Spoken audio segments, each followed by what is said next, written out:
Welcome back, everybody. Welcome back to Phil's Recap and Review.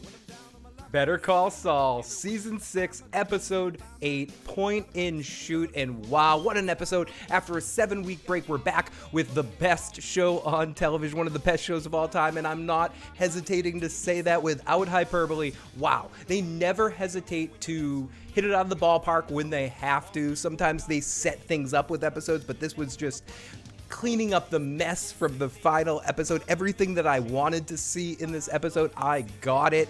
It was intense. The buildup, it was sad. I mean, really, when it really comes down to it, the way I feel coming off this episode is a little sad, seeing Howard's ultimate outcome and how this all happens. Hi, everybody. Here I am, Phil the Issues Guy. Thank you so much for everyone that's joining tonight.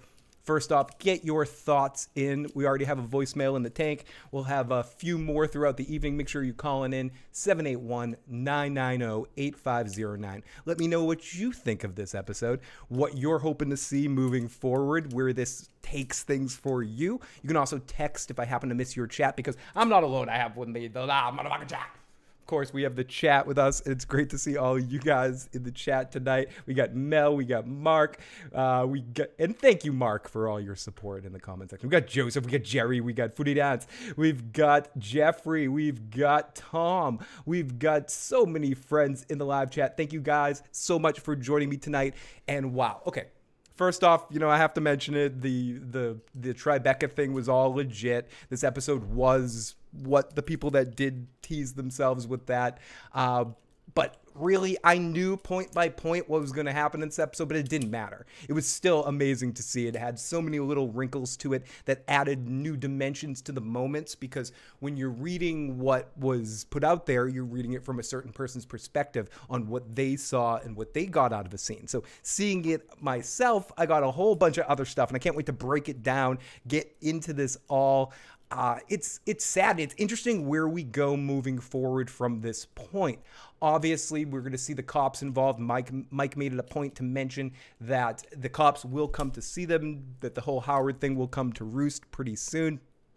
Kim and Jimmy were a little bit more reconciled at the end of this episode than I thought they were going to be when I read the description of what happened in this episode, and that puts me in an interesting place of where their relationship moves forward. I do think this is an inciting point that's going to destroy things, but it's not necessarily destroying things in the way that I thought it was. My instinct, like when Jimmy sells her out in that moment, obviously, or for me, was to be like, God damn it, screw you, Jimmy. What are you doing, you scumbag? You're being a cockroach and trying to survive as much as you can. But really, even Kim in the moment, even though she didn't want to do it, she still read the situation like she thought Jimmy was trying to protect her. That's the question of the night, essentially. I want to ask people in the chat what they think. How did they read that scene with Jimmy? Do you see it in a way that he was doing that to try to help her? To make sure she didn't have to stay alone with Lalo, and was trying to get her out of that place as quickly as possible? Or was he doing it for more selfish means? Is this whole situation, I mean, to me, it's not even just that. I think his instinct was to help her, but the way he did it, the way he turned the key and turned the personality, the way Bob delivered the performance as cold as ice, really was interesting to me. That played off well to kind of manipulate Lalo, and I think that's the thing we're supposed to take from that to be of importance. I know Gus really took what Jimmy was saying, or took what Kim, when he asked Kim, he messed with Lalo's mind. He convinced Lalo to do something. I don't know if that's going to take I don't know if that drove Gus to get the one up on Lalo and realize that he was trying to play them and set all of that up, which we'll get into and break down. Or he was impressed that Jimmy was able to talk Lalo Salamanca into anything, and he might try to use Jimmy moving forward. I don't know which situation is true, but either way, I thought that was interesting. I thought Ray was amazing. Kim was incredible acting in this episode, partially because so much when we see Kim, we see her in such control. And it was interesting to see her not in control, to see her scared, to see her all over the place, to see her panicked in some instances and angry, like really angry, like when she yelled at Mike and screamed, "You would have protected us." That was a really intense kind of moment, and something more from Kim, the actress that plays Kim, than we've ever seen her do on the show. And since this point, we've seen her do a lot of different dynamics, con movie, sad, different emotions, funny, hardcore, dramatic, intense. Some of the best montages we've seen of all time. But she really, in this scene, pulled off some emotion she has yet to do in the show. I've said this a few times. I hope Ray gets a lot of work after this show, because she's shown so many amazing layers that she has as an actress, and she's a keeper in this Hollywood thing. We got a super chat donation from the amazing Maud Mary. Thank you, Maud Mary. Did anyone else notice that the TV that was left on high volume was not audible when Mike came to rescue Jimmy? All in all, great episode, intense from beginning to end. I did not notice that. I don't know if that was a weird loose end, or Jimmy was able to kick the plug out at one point in time because it was horrifying him and he was wanting people to hear him scream. Let's catch up a little bit in the live chat. We got a lot going on in the live chat right now. Thank you, everyone that's joining me live. I will be live after every episode of Better Call Saul for the remainder of this season. It's going to be a lot of fun. I've been talking about this show since the very first episode. So this is an amazing run to be able to talk about one show from beginning to complete end. And I'm very excited. I'm also going to be joining Tony Teflon over on Teflon TV every week before the episode airs at about 7 p.m. Eastern time. So make sure you're subscribed to Teflon TV to check out all of his Better Call Saul content. And I'll be popping on over there every week in the pre-show from about 7 to 8:30-ish to give some predictions for the episodes upcoming, and then coming right over here afterwards to take all your calls, your questions, your comments, and recap and review whatever we watched here. Tonight was a really fun episode. It's good to be back. It felt surreal at times that we're actually in these 6 episodes and watching what was happening on screen. Sometimes, especially when you know what's going to happen and you're watching it happen, you're like, oh my God, this is actually happening. I'm going to see this tonight. And seeing the way everything progressed in this episode, this was really amazingly edited as well at times, and the way that all the camera angles connected. And I'll use any excuse because I am a fanboy, and there's certain things that I do have my fanboy glasses on, but there's certain things to be okay about that. I can admit El Camino wasn't the greatest movie of all time, but I think anything Vince Gilligan directs is awesome. So it's a weird clash right there. So I don't know if my fanboyism, but I'm like, I like it. And I do like El Camino, but it's not great. But Vince Gilligan directed this episode, which shows you can just see it felt. And again, the show is Better Call Saul. It's not about the comparison. Both of them are one big, giant, amazing meal cooked by these chefs. But this episode, some of the editing, some of the camera angles felt Breaking Bad-y to me at times, which was awesome. That line is very blurred between the two shows. It feels like we're just watching one gigantic show. Having come off watching the Breaking Bad marathon on AMC before the episodes aired, I felt like, I'm watching the same show. The way everything comes together, it's just awesome. I'm so damn excited right now. I can't hardly contain myself and can't wait till next week to see what happens off of this point. I can't believe we're actually here. It looks like I was right. Holy fuck balls, what an episode, says Jay. Glad I didn't read spoilers. Yeah, and I can imagine it was even more amazing tonight if you didn't read those, but still awesome either way. Hey, Phil, well, I heard it. Well, it didn't really lessen, as Melissa. Hi, Phil. Well, I had heard the spoilers, but it didn't really lessen my enjoyment of the episode. Oh my gosh. Neither Jimmy or Kimmy have betrayed each other thus far, but we still haven't seen Lalo knowing the truth. Kim knew Lalo was alive. That is true. That's the one thing we haven't seen yet. And at this point, is there any reason for Kim to tell him? I don't think so. I mean, you could think that Kim should tell him at some point in time if it came up for clear disclosure when they break down and talk about the situation, because you have to assume at some point they have to talk about what the hell just happened. And that she might say, Jimmy, I have to admit that I did know that Lalo was alive, but I didn't think he'd ever show back up here. But I don't think she'll really do that. I'm very curious how Kim is going to react and come off of after everything that happened. She seems in a very weird, dark place at the end of the episode. The more sterner stuff, yes, and it's interesting when Mike looked at both of them, she is more emotionalizing this in some ways and taking it in, but Jimmy is the one that is out of control. Kim still seems like she's in control about it to a certain extent, which I definitely think. Oh, and I forgot to give a shot. Maud Mary, thank you so much for that super chat donation. Woo! Getting drunk. 100% selfless choice to send Kim away. Not selfish, says Joseph. Saul told her goodbye. He expected her to run. I think Kim is going to end up going crazy after the traumatic incident. Nah, she's too strong. I agree with that, Hobbit Hole. I think she's too strong.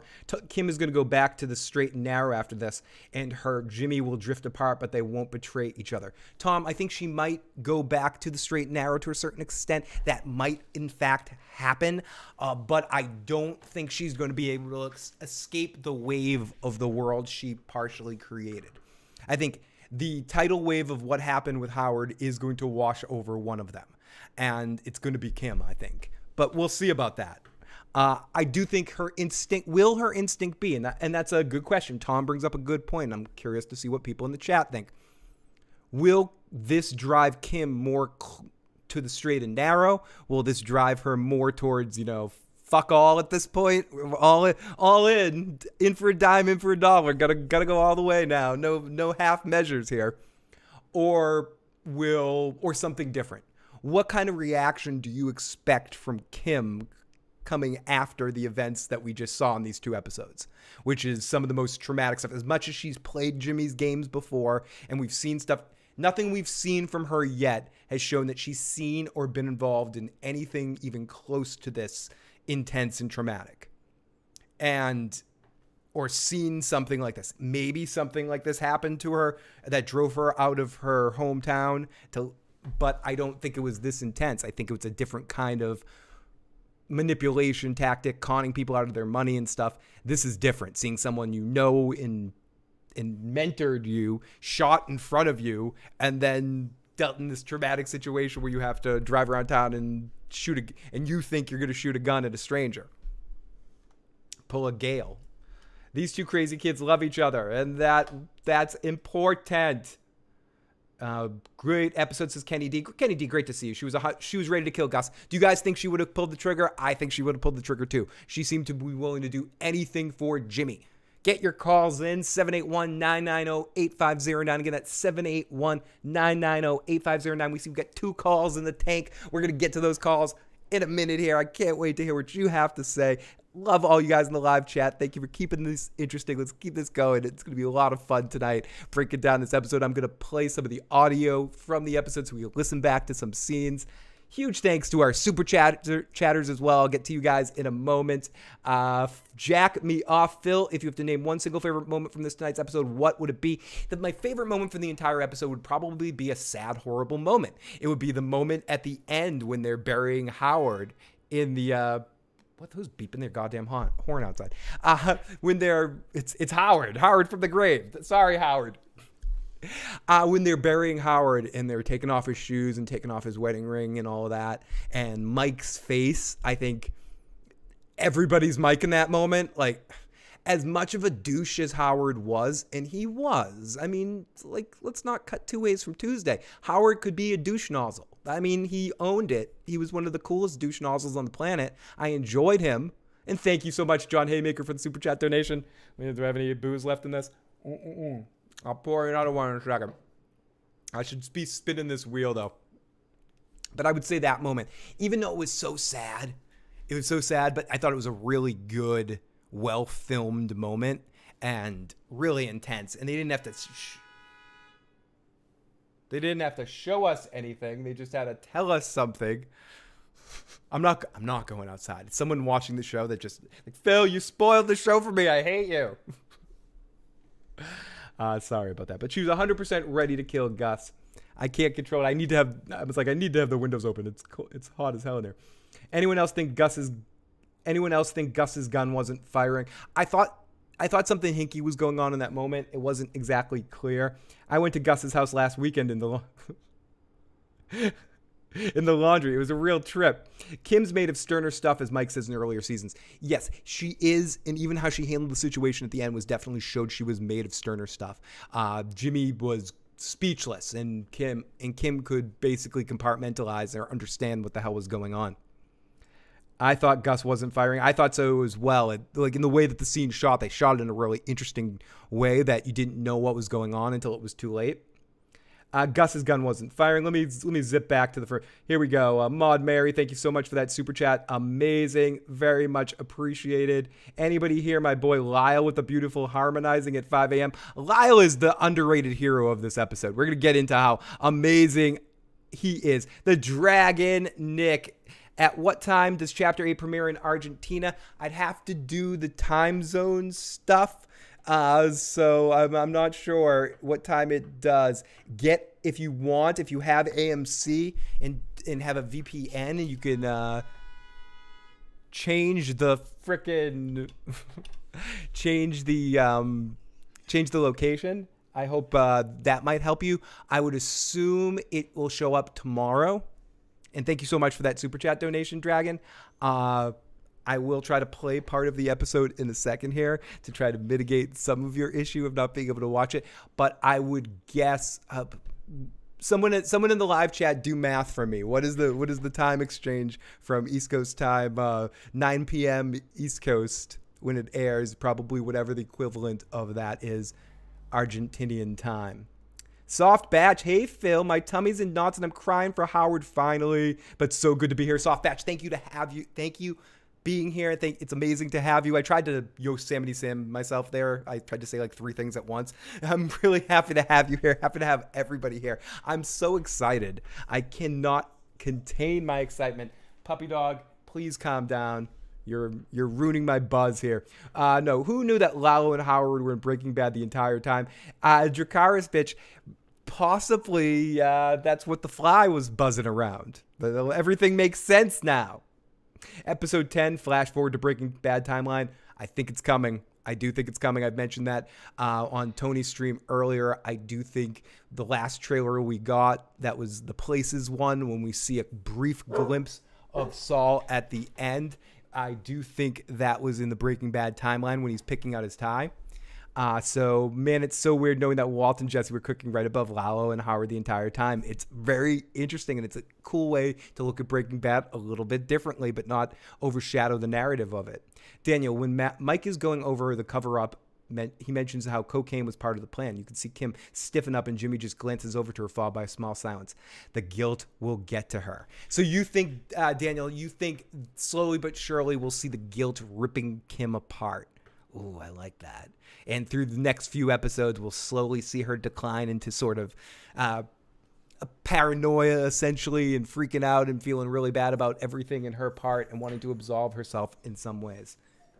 Calm down, sweetie. Episode 11, Jesse and Walter episode. Nope, not even if Kim tells him. I don't think it will matter. Episode 12 and 13, Saul, Jimmy, and Kim's fate. I thought Lalo will be buried in the South Wall. She is in shock, says Tom.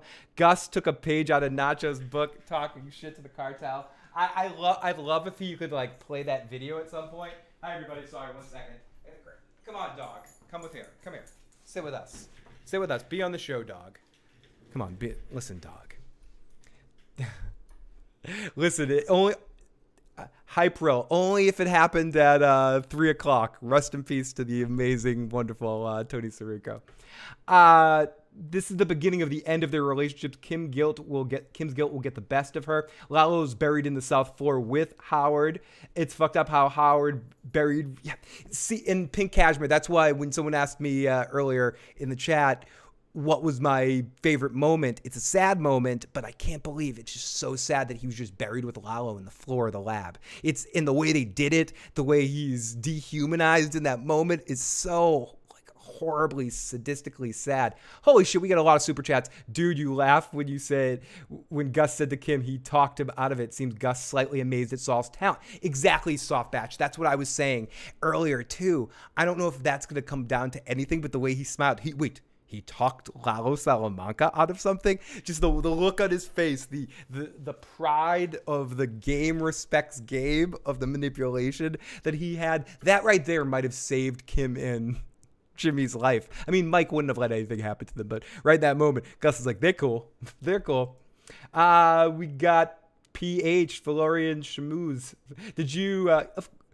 do you support a woman's right? Obviously. Okay, is that even a fucking question? Come on. Obviously. I don't even have to. I mean, yeah, I guess nowadays you do, but of course, 100 million fucking percent. John Haymaker, rest in peace, Tony Sirico. But yeah, jack me off. That's probably my favorite moment.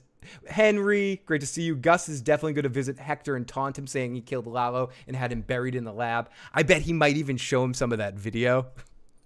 Because it's not going to matter. He's got that video. Before he breaks that, it would be sick for him to bring that over to Hector and show it to him. Namaste. This is peak television 5Q0. We're at the, and that's what, right now in these next 6 weeks, 5 weeks now, I just want to slowly step back and enjoy this ride that we're going to be on right now together, and getting to enjoy this amazing television show that we're going to look back on as one of the best TV experiences. Because I've said this before, I don't know if I'm going to be able to predict or love the exact place where they end this, but I know it's going to be good. I know they're going to do it in a way that's going to be satisfying. And it might be something I don't expect, might be something I was like, oh, I'd want things to maybe end a different way, but it's not going to matter to me.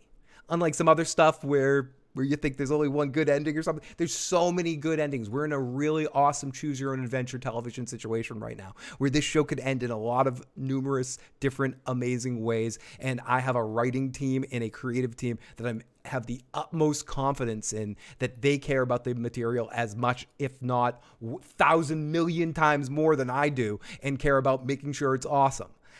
For them and entertain them. And so far, what entertains them has done a pretty damn good job at entertaining me as well. Better Call Joe. Yeah, hopefully we'll be able to get Dirty Locks on one of these, or at least get him to call in and leave some voicemails. He's been very busy lately. The fly from Breaking Bad episode during Walter White was probably because of the berry parties. That's what I'm saying. Guatemala dude 69, dude. We're on the same fucking page, man. I love that. Saul is the Salamanca Whisperer. Thank you guys so much for these super chat donations. I'm sorry if I missed anyone. Oh, I didn't. Guatemalan dude 69. Saul is the Salamanca Whisperer. It's the Salamanca's going down. In a sense, that's probably why he brought in Walter for faking for his help with Tuco. Mark, I gotta give Mark. I'm pouring a drink for Mark, because Mark has been one of the biggest defenders of me in the live chats. I love you, Mark. You're amazing in the comment section, protecting. You have my sword. You have my sword, good sir. You have the sword for my back, good sir. I don't know what I was trying to say there, but let me let somebody else talk, because it's someone else might have something better to say. No, I'm kidding. This is from our good buddy, friend of the show, the wonderful Pete's Live Music. Let's see what Pete has to say about this episode. Get your voice in at 781-990-8509. Oh my God, Phil. It just finished the episode. Unbelievable. Dude. But I just kept thinking the same thing, and I'm wondering if you're thinking of this too. I just kept thinking, how the hell are they going to have the last episode be better than this? How is it going to get better than this? Dude. It's like, it doesn't seem possible. The last few episodes are just going to get better until the finale is like the best thing. How is it even possible? That was such a great episode. Fuck. Hey. Pete Live Music, I'm living your excitement right now. And I feel like this is the amazing thing that rises this show above so many other shows in their final season. More than anyone I could even mention. The only one I can compare it to right now in my mind is Breaking Bad, because Breaking Bad did something similar. Every episode in the final season seems to, in a way, outdo the next one. You see how they started the season with Nacho, the way he went out, and you're like, how can they top this? And then they have Howard go out the way he did at the mid-season finale thing. And then you start this season off with this, and then you're like, how can they do more? How can they keep doing this? How are they amping up the stakes for this? But they are. How is Carol Burnett fitting into this? You know, it's crazy. Walt and Jesse are going to be in for... There's more information out there than people might necessarily want to know. We talked about a little bit about this on the pre-show. We know how many scenes Walter and Jesse will be in and how it will be dictated. We don't know what episode it's going to be in. We don't know how much it's going to be here and there. But they're going to show up. They got some stuff to do. We got to figure Tuco's going to show up again. Someone in the live chat just mentioned the twins. The twins need to show up at some point in time too again. There's a lot of stuff to do, and more importantly, how can they up this thing? Breaking Bad timeline stuff. And how can they up it again? And I don't mean during Breaking Bad. I mean post Breaking Bad, like the Gene stuff. Everything with the Gene stuff that's going to conclude this series, that's going to be the last point in time in the entire Breaking Bad, Better Call Saul timeline. And that's going to be our end point. That's going to be our ultimate endpoint for this world, past the points of El Camino, past the points of anything else. So that's where our excitement builds up here about this, that it's going to be something big. And I think it's going to, as big as this is getting, as intense as I feel coming off this episode, coming off the last two episodes, like a hammer hit me in the freaking head of television enjoyment. I can't wait to see what they're going to do next. Like next week's episode, partially because I knew the events of this episode beforehand.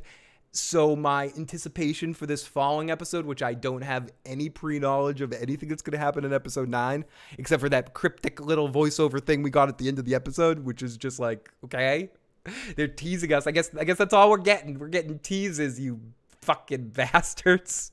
Even the image, I don't have it. I think I have it on my phone. I'll try to show it to you guys. The image that they release for each episode is just a troll. I think the last one they showed you the candle, and this one they showed you the beach with Howard's body. But what disrespect for frickin' Howard.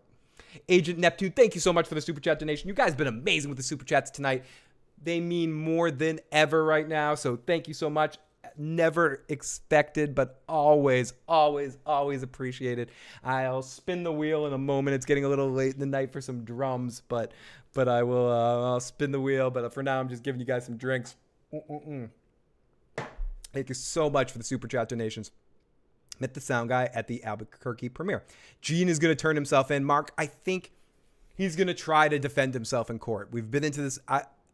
I should make a video about my final predictions, and I probably will, or I'll talk about it here. But that's what I think is going to happen, too. I think he's going to deal with the Jeff situation, and then after dealing with that, he's going to say, I'm not running anymore, and go back to Albuquerque and be done with this. That's what I think is going to happen. And holy shit, thank you so much to everyone that's tuning in right now. We got a whole bunch of you guys. Hit that like button. Hit that subscribe button if you haven't already. Make sure you're strapped on in with us for all year long to talk about Better Call Saul. And if you have any requests for any kinds of short videos or breakdown videos you want to see in between the week, please leave it in the comment section afterwards. We're far from done, but if you have any comments or questions, call in at 781-990-8509, 781-990-8509. What a fucking episode. Area code 929. Hey, Phil, Tom from Florida. Tom. Loved the episode. It was great.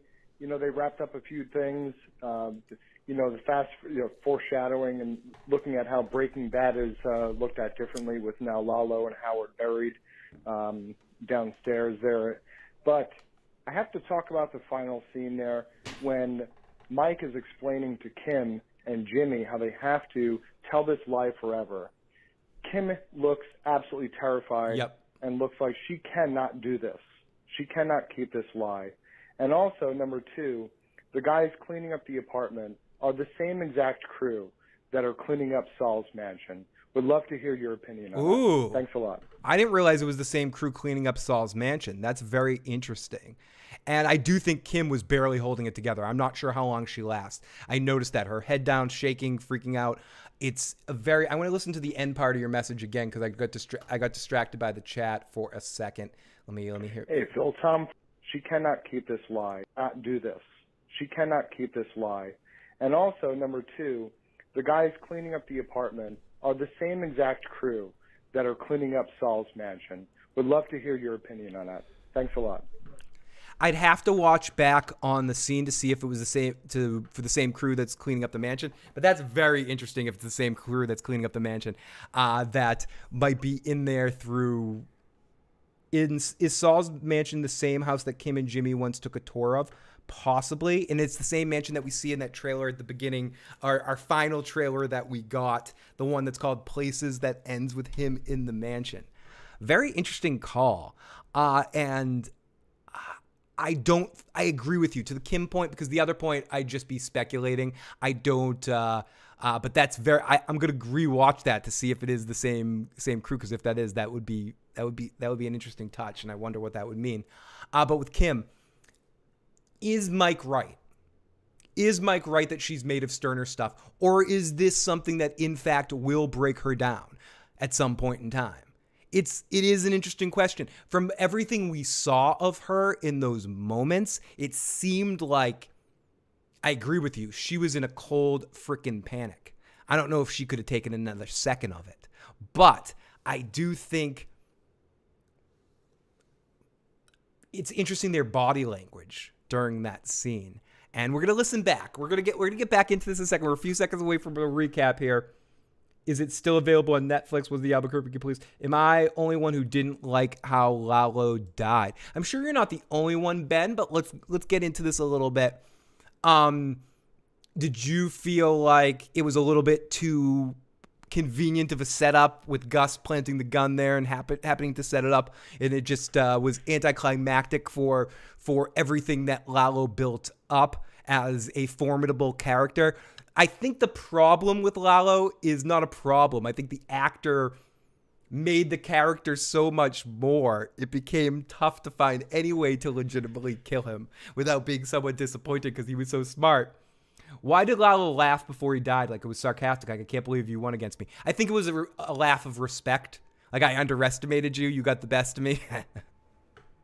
I got you. Or maybe it was a laugh that he'd already sent some information to the cartel about the lab existing. So Gus has to explain the lab at some point to the cartel. I don't know. There could be more to that laugh. I think I took it as a laugh of, okay, I respect you. You got the best of me. Respect. Even the color tint went all green around Kim. Lalo should have suffered more. He's a nasty psychopath. Did anyone see Kim's color going sick green? I did. And the colors, as I was talking to Fred the Sir Sean from History, he mentioned a lot about the different color shades. And it's very true. This is something that's been evident on the series since day one. It's like you're watching a theatrical show with a lighting artist using different gels for different moments in the show, more than any other show. And they do it in an interesting, I wouldn't say subtle way. They do it in a kind of obvious way, but they don't focus a lot of attention to it. You watch like a Baz Luhrmann movie or something, when they shift tones or shift things, blah, blah, blah. They make a lot of like notice that I'm shifting this, I'm shifting perspective, I'm shifting color palette. Better Call Saul does it in a very subtle way, while at the same time being extremely intentional with it. Even in the Breaking Bad scene that we got in the Breaking Bad timeline, I've mentioned this before, they were using the same cameras style that they used on Breaking Bad, which is a little less clear than what they've used on Better Call Saul.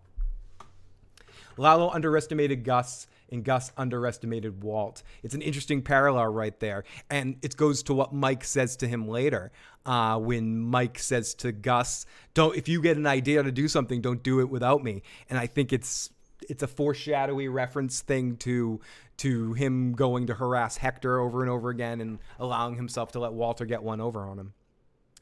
Tom, yes, I think Bob's heart attack was at one point during this episode, because I know Howard was in the scene, and this obviously would be the last episode Howard could be a part of. And I know it wasn't the last episode either, so I'm pretty sure this was unfortunately the episode that Bob had his heart attack. And thank goodness he had it on set. He wasn't in his trailer. The crew was around. People were there quick enough to get to him. So yeah. Bad timeline in this world is if anything happened to goddamn Bob Odenkirk. The world's a much happier place. Mohammed, great to see you in the live chat.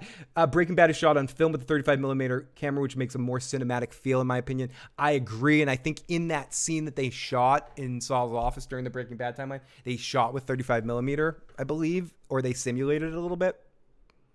Thank you so much, Mohammed. Thank you to everyone joining in tonight. Please share your thoughts in the comment section or in the live chat. If I miss your live chat and it swings by, you can always text on in the phone number 781-990-8509. Again, that's 781-990-8509, or call on in and leave a voicemail like this. Yeah, hey, it's Mike Ehrmantraut.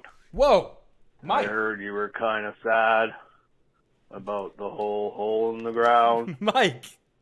But don't worry. I threw a pimento sandwich in there for Howard and Lalo to share. They'll be okay. Thank you, Mike. Thank you, Mike, for calling in and calming me down. See, just like him with Kim and Jimmy, he's giving me the calming talk of the sultry voice of Mike Ehrmantraut. Thank you so much, Mike, for calling on and for taking time out of your busy schedule. We know you're busy playing games with your third casted granddaughter, your ageless granddaughter that somehow stays the same age forever and morphs into different people. But we thank you, Mike, for your time and your patronage. We hope you call back again. Mike, exactly, Jackie C. Better call Phil. Damn, Phil, we used to... I know, Mel. We've come a long way, and thank you to all of you. It's because of all you guys in the live chat that have been sharing the word, pushing it around, and thank you so much as well to Tony that's been helping spread the word, and so many other folks, Kiwi as well, helped spread the word to help more people find us here on these live streams for Better Call Saul. And they're so much more fun when we have so many people piled in our live chat, chit-chatting away, throwing in some comments and questions. Keep it coming. We're going to break down the episode in a second, get into our recap, and go over everything that happened in this episode, point for point. I'm actually going to play the audio from the episode so we can listen back what happens. Just taking some of your voicemails right now, trying to catch up on the voicemails, but we will be taking voicemails and texts all night. I will try to have this set up soon to be able to take live calls as well. I could actually try that out tonight if anyone wants to be brave and call on in and talk to us live. Maybe we could try that. Yeah, Mike's ageless granddaughter. Cool band name. I should start a band. Anyone want to? Thank you so much, Guatemalan Dude 69. Very much appreciate that. And anyone that's subscribing tonight, do so much. We're going to talk about this season. We're talking about this show all season long. And it's funny. I started this channel a long time ago. The first show I ever covered on the show were the final episodes. Was it 8 episodes or 6? I think it was 8 episodes. Final 8 episodes of Breaking Bad. So it's fun. This isn't the last thing I'm going to be covering, but it's fun to go back to sort of every time I come back to this world. This is exactly how we started here on this channel. So it's always exciting to talk about this show and be out here with all of you awesome folks. So let's get to another voicemail here.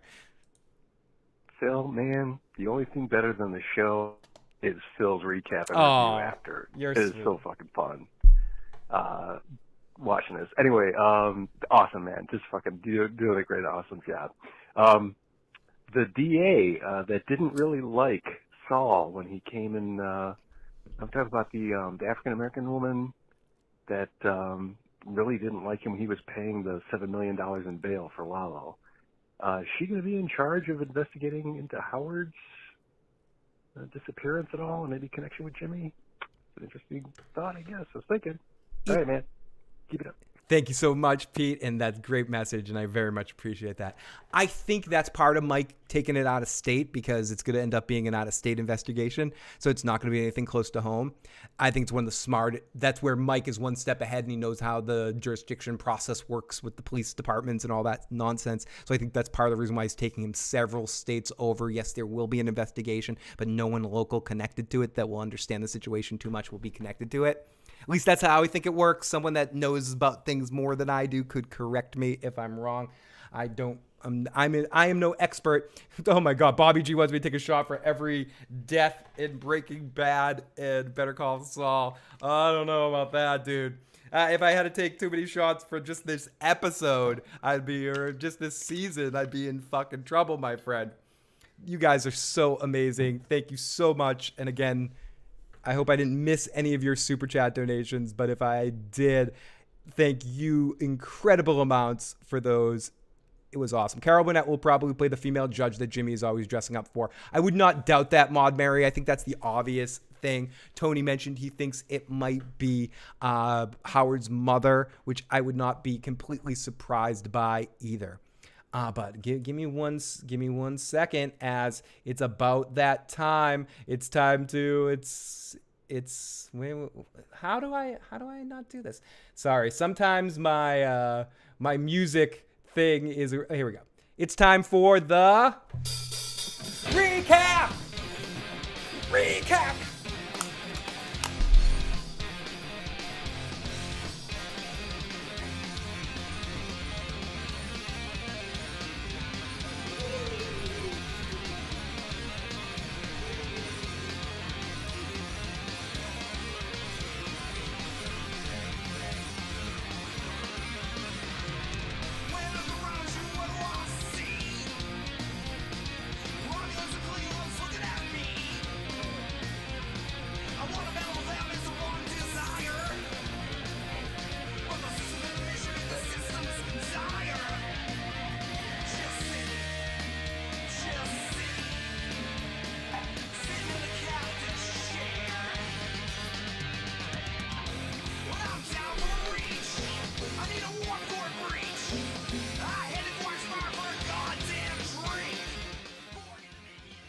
Thank you, everybody. Okay, it's time for our recap of our episode here tonight. Let's get into this. Let's go. I'm so excited to talk more about this episode, break it down, rewatch it again. Am I okay? I'm never okay. I'm excited. I'm excited to talk about this episode. What is this? What is this live jump? What is this jumping around idiot going on? What am I watching? Sorry, I get really excited when I start to talk about the recap. Just have to jump around. The dog needed some playtime right there. Dog definitely needed some playtime. Okay, so now you can lie down and relax. Can you play? Okay, our episode starts off right back on the candle and the aftermath. Okay, no, but we start back off with the ocean. We know the Tribeca Lake is real as we see the washing away the shores. A nice pan out to see the cars. We see the ring in the wallet and the music playing. My initial thought right at the beginning of the episode is just poor Howard. Like, oh, it's real. It's real. The leak was real. Or no one was screwing with us. We all got the real information, and it's very sad. And Howard's gone, and this is such a trolly, awful, like fuck you to Howard beginning. And I love how they tease this is a good issue that Breaking Bad and Better Call Saul has used a bunch.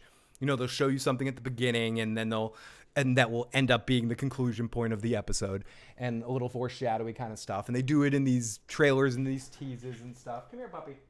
Come on. I couldn't help but laugh when Gus said he talked him out of it. Caesar, great to see you. I realized Lalo's death is the same as Buffalo's Bills and Silence of the Lambs. It is kind of. I didn't realize that. Is the ocean where Howard's car going to be found? Eventually they'll find him. I think things will come back. Mike mentioned that, and it will happen. Get your voicemails and texts in right now. 781-990-8509. Dog treat super chat. Does the dog deserve a super chat? I'll do that. I'll do that in 1 second as soon as I play some of the audio here at the beginning of the episode. So we start off in our episode here, and we slowly pan in, and this is it's a really nice, beautiful. As I'm getting some voicemails and texts in for this thing. Great visual shot here. As we wash in Howard's shoe. And it's just, it's awful. It's awful. You just feel so bad for Howard. Like, right away. And that's what I love about this show. Even in they're serious and dark and twisted at the same time. And the way Vince shot all of this is really interesting and different.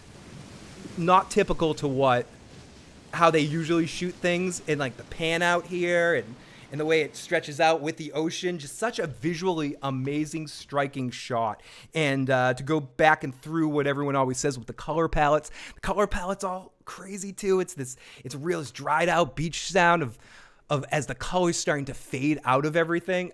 I love it. Put the lotion in the goddamn basket. It might have been Omaha Beach Tea. It might have. Sucks the rest of the series is anticlimactic. Is it going to be, Frank? We'll see. We'll see where it goes. Thank you so much, everybody. Let's see. Let's get to another voicemail before we go any further. Want to keep you guys involved in the discussion. Where is it? Uh-oh. Did I turn that off? I think I did. Okay, so here we go. This is area code 706. Area code 706. Hey, Phil, this is Dracaris Bitch, a.k.a. Jackie. Welcome, Jackie. Oh, my God. Like, I still have anxiety over that episode. I can't believe Howard, poor Howard, is buried underneath the lab next to his murder psychopath Lalo. It's so sad. And the fact that Lalo was laughing hysterically as he's bleeding out in front of Gus was just typical of Lalo. And the end where, you know, Kim is just shook and shaken by the whole thing. And she's like, yep, it won't be discussed ever again. But I think this is the beginning of the end of their relationship. Like, I don't think she'll be able to hold this in. And that's where we'll see the exit of her on the show and why she's never mentioned in Breaking Bad. I don't think Kim will die.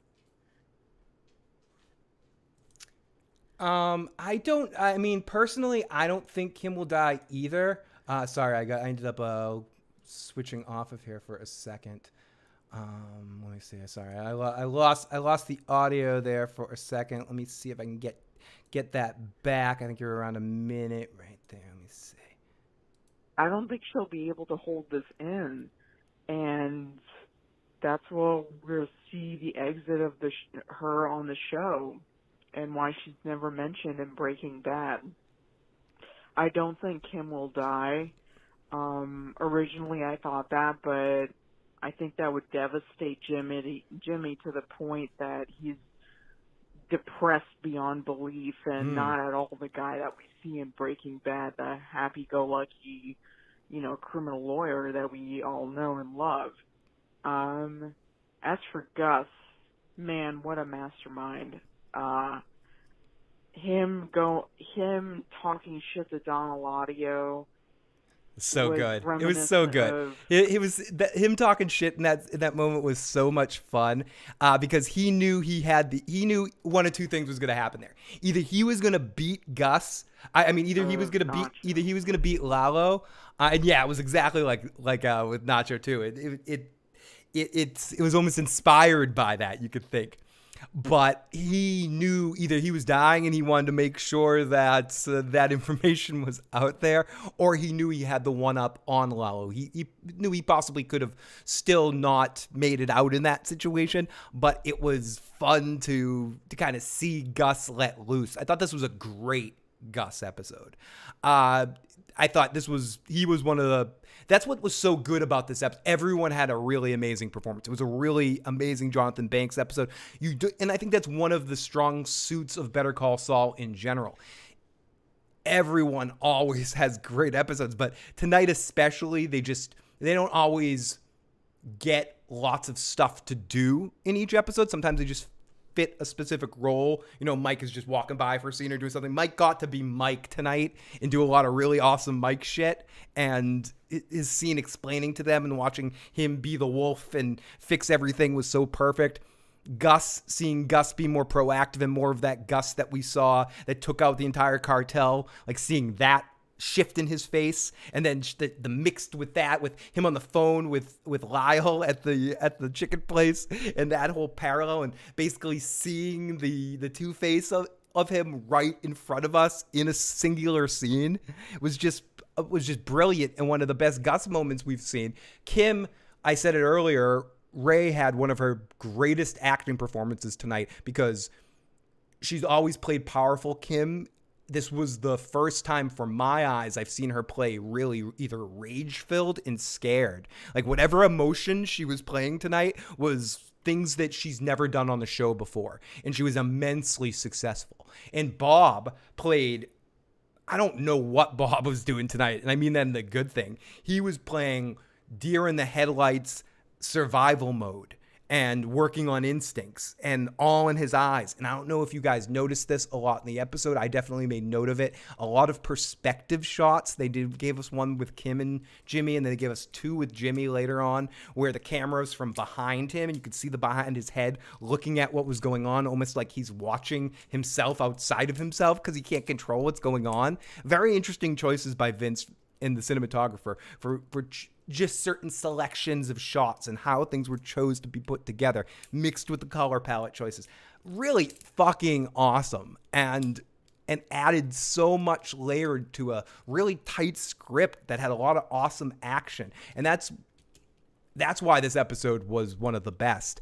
It just kept going and it kept delivering on every end. It gave me a lot of what I wanted. Some people can say, maybe some people in the chat have put out that they might be unsatisfied with the way Lalo went out, but I think the only reason I would be is because Lalo's proved himself to be such an amazing surprise character. It's tough to see him go out in any way, but you got to think that at this point until he faces Walter, Gus is the king of this shit. Gus is going to get the best of you. And he was going to eventually get the best of Lalo one way or another. And if you look at this episode just in concept, it was triple double crosses. They were both going back and forth, sending mixed messages back and forth, similar to where Hank and Walt were playing mind games with Jesse when Hank had Jesse on his side and Walt was trying to get him out by going to Brock and his mother, and Hank answered the phone and said, not this time, it's not going to work. And there's some gamesmanship going on, and you saw some of that tonight too, and I loved it. I fucking loved it. It was paying off a big time.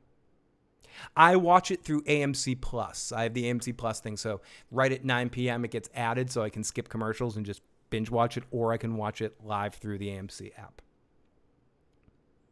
I truly believe Nacho did have Gus's respect. I think so too, Marco. I think at the end, he 100% had Gus's respect. And Gus saw part of that in him, and some part of him believed in that Ignacio.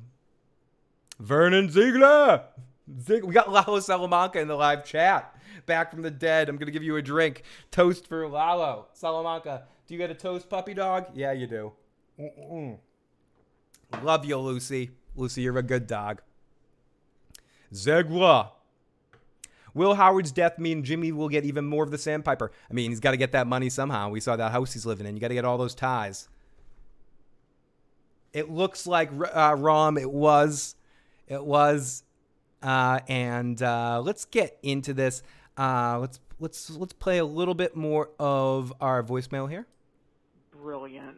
His disdain for them is so evident in his delivery. Yeah. Giancarlo Esposito doesn't even know a word of Spanish, and he delivered it perfectly. He does. And, it's true.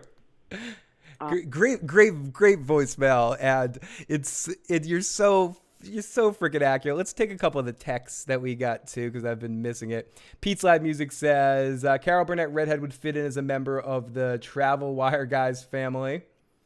And 914 says Skylar is Walt's Kim. Skylar is a taxi dispatcher, and she is who sent the taxi driver to verify that Gene is actually Saul. She would be one of the only people that could connect Saul to the crimes. So, I wouldn't look past Skylar being involved somehow. Area code 435. When Saul says it wasn't me, it wasn't Ignacio, I was excited. I love that callback. Those are those little callbacks that work in the context of the scene that I'm all about. Give us those Breaking Bad callbacks when they make sense in the plot in that moment, and it did in that moment. Holy shit! ADHD Whiskey with a fucking super chat. Big one. Thank you, buddy. That's so amazing. Thank you for your Better Call Saul contact. Freaking love you, dude. I'd like to send you a bottle of bourbon to celebrate the final episode. I would happily take a bottle of bourbon. I very much appreciate that.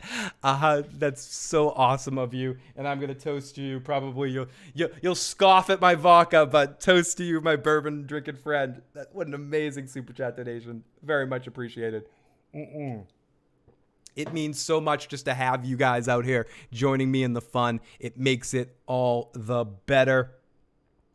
Thank you for that super chat. I'm a little choked up by that. I don't know if it was the vodka or the super chat, but either way, it's fucking appreciated, buddy. Let's get back to our voicemails before we get back into our chat. I just want to make sure to keep the voicemail line clear and open. Area code 562. Hey, Phil, this is Lalo Salamanca. Oh, fuck, now it's Lalo. From the hole in the lab. Wait. Sorry, I'm laughing too much. Did he say this is Lalo Salamanca calling from the hole in the lab? Wait. We got. I think I have a screen for this. Wait, no, not this one. There we go. We got ladies and gentlemen, we got Lalo Salamanca on the line. I gotta rewind this shit. Sorry. Sorry about that. Dude, you straight cracked me up right there. Okay, here we go. We got Lalo Salamanca. Let's see what he has to say. Hey, Phil, this is Lalo Salamanca calling from the hole in the lab. I wanted to call you up and tell you about that. Call you up to tell you that I'm actually doing good. Oh, I think he got cut off because he called right back. Well, he's not doing good. Was that part of the joke? I just want to tell you I'm doing good as he's getting destroyed, as he's getting tortured by Gus and Mike.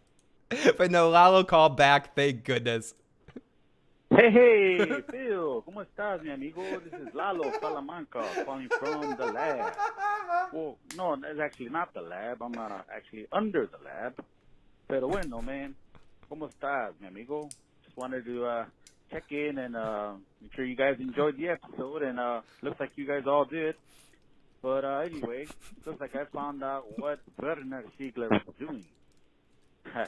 ¿Cómo estás? Make sure you're all right, and make sure you eat some tacos. So, órale, al rato, amigo. Thank you, Lalo Salamanca, area code 562. We appreciate you calling us from the hole. Call us anytime for the remainder of the season, Lalo. We very much appreciate it. Self signal isn't that good in the hole, says Greg. We got. Did the episode come up? And thank you, Scamula Bader, for subscribing. Very much appreciate it. Anyone that's new tonight, cannot thank you guys enough for hitting that subscribe button, hitting that like button, sharing this out. Helps us get out to more people and keep letting this grow every week. Let's get more and more people here every week to try to talk about this episode. It's fun to even talk to 2 or 3 people. To get to talk to a whole bunch of you guys like this is so much fun. All getting together and enjoying the episode. And I tried to talk to some of my friends the other night about Better Call Saul. I'm like, they're like, I don't want to hear about it. Yeah, that's okay. I'm like, but guys. So I'm so excited to be back out here to get to talk about this with all of you guys. As Lewis Berry says, Lalo, you can rest in piss. Soft Bash says, you're a badass calling from fucking death, Lalo. Calling from the hole. That takes some talent. Shane Trains. Great name, Shane Trains. Mainly in the veins. But I got a hydroplane. They didn't show a full teaser trailer. There was a voiceover that happened at some point. I don't know. We got one more voicemail. We'll get to it in a second. Let's get a little bit more into this opening here. I'm curious. I want to see some more Lalo Salamanca. Oh, come on. Continue watching this shit. Continue watching. So let's continue this shit. Resume. So poor Howard is dead, as we're in the first scene of the episode. As we get our intro, and we're back in with Lalo Salamanca. Right in. They come right in on the flame. Right in. Not messing around. Just giving you the flame. It's like giving you the finger. Like, fuck you guys. Fuck you, motherfuckers. It's time for some Lalo Salamanca up your fucks. Bastards. I just wish Walt and Lalo would met. That would have been amazing. That would have been amazing. They are killing me, Mark. But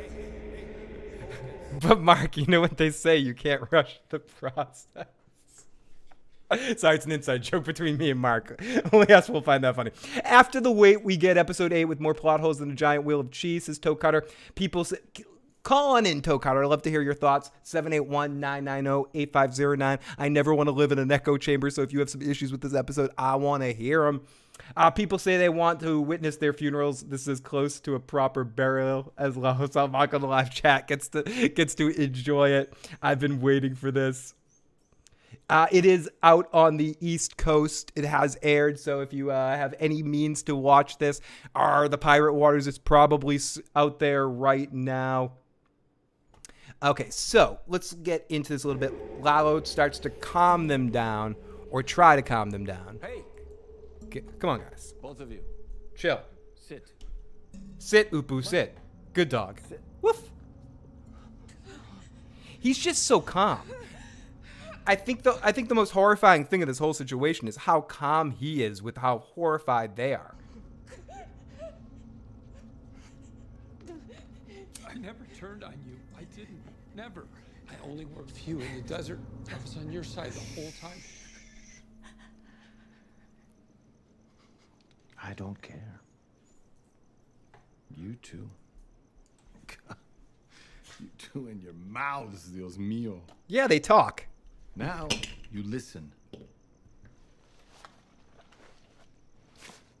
My car's downstairs.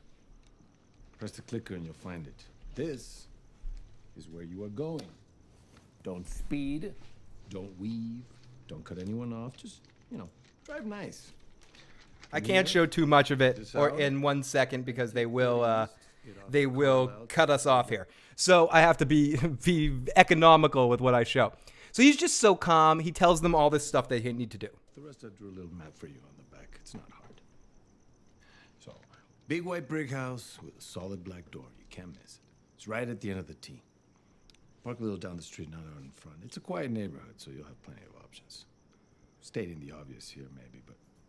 Stating the obvious, Dracarys bitch says, Phil, he's so calm because he's a fucking psychopath. He is kind of a psychopath. Turn the car off, right? So, I in did? your glove compartment, I left you. Thank you so much, There's a camera, Jackie C. and there's a gun, and you're gonna need both. A gun? Before we go any further, we got to put the Hayes records with our super chat. Thank you so much for the super chat. That is fucking amazing. All of you guys cannot thank you enough for the super chat donations. They mean more than ever. You do not realize. The show ends with a Kim taking a shower with a Salamanca. Oh my goodness. I need to drink to your super chat just to wash that taste out of my mouth. Hayes records. Gross. Oh my goodness. With Tuco and the twins. Oh no. A shower. Oh. Send me the video. But no, it's not going to happen. It's not going to. No. Oh, yeah. Let me wash that down with some Coca-Cola Classic. Red, white, and Lalo. No. Saul doesn't know where the bodies are buried. And he doesn't even know that Lalo's dead for sure. He just knows he's gone. He's not coming back, which is something he was told before. So if we go into I know a lot of people are going to say it in the comment section after this video before they say it. Like, what about when he says, did Ignacio send you? Did Lalo send you? He doesn't actually know Lalo's dead. And even if he does assume that Mike means that he's dead, he knows that he was quote unquote dead before he came back. So he's always going to kind of question in the back of his mind, it could be something to do. Oh, this dog's going to bark in a second. So let me play a little bit more audio of this scene while I deal with this situation. Here we go. Yeah, but don't worry. I mean, it's very easy. It's a revolver. It's already loaded. No safety. It's idiot-proof. So you go up to that house. You walk right up to that black door. Don't run. Just be casual, like a stroll, Keep the gun somewhere behind you where they can't see it. You ring the bell. You count to 3. You step back. They look through the peephole. You're as innocent as can be. Door opens. You point, and you shoot. And there's the title of the episode, Point and You Shoot. He also wants proof. I mean, and again, this is all just kind of a setup to to set up the situation to flush them out.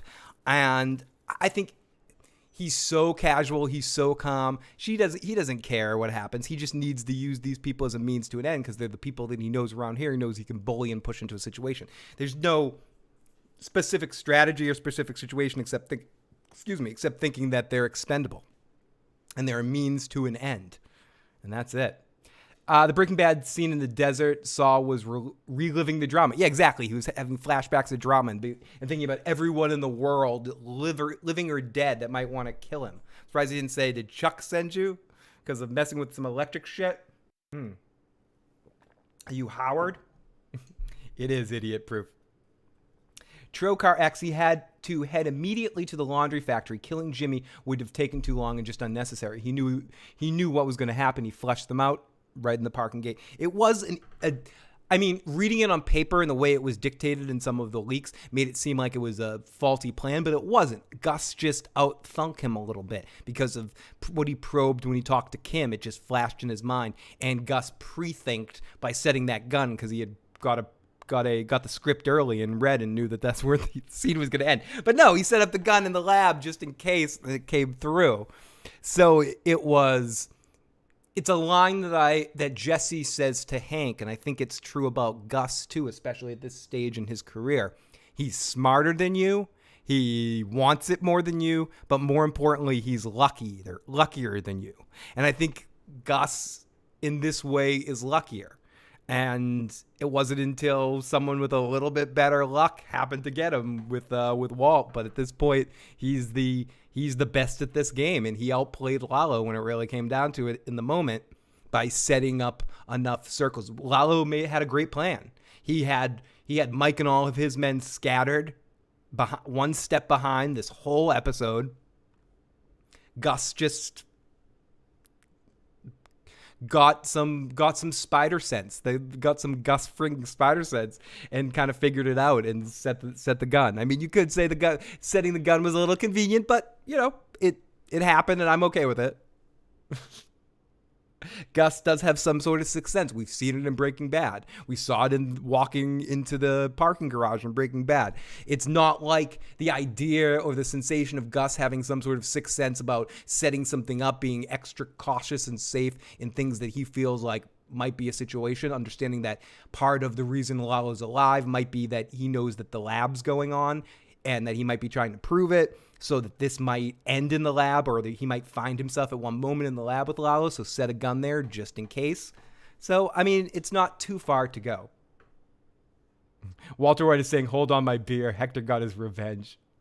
Oh, Salamanca. Lalo Salamanca says, "Howard was asking me why I was smiling while I was dying. I told him because I could still smell the chickens on the chicken man, even in my last second." I love that we have Lalo calling in and in the live chat tonight. It helps. Area code 435. This is Austin from Tennessee. And welcome, Austin. Oh my gosh, that was crazy. I'm kind of, honestly, sorry. No, don't be sorry, man. Yeah. The fact that Patrick had to stay dead the entire episode, I would say that was crazy too. Yeah. The fact that freaking Saul tried to freaking put his wife in danger, put his wife in front of him, I thought that was crazy too. Anyway.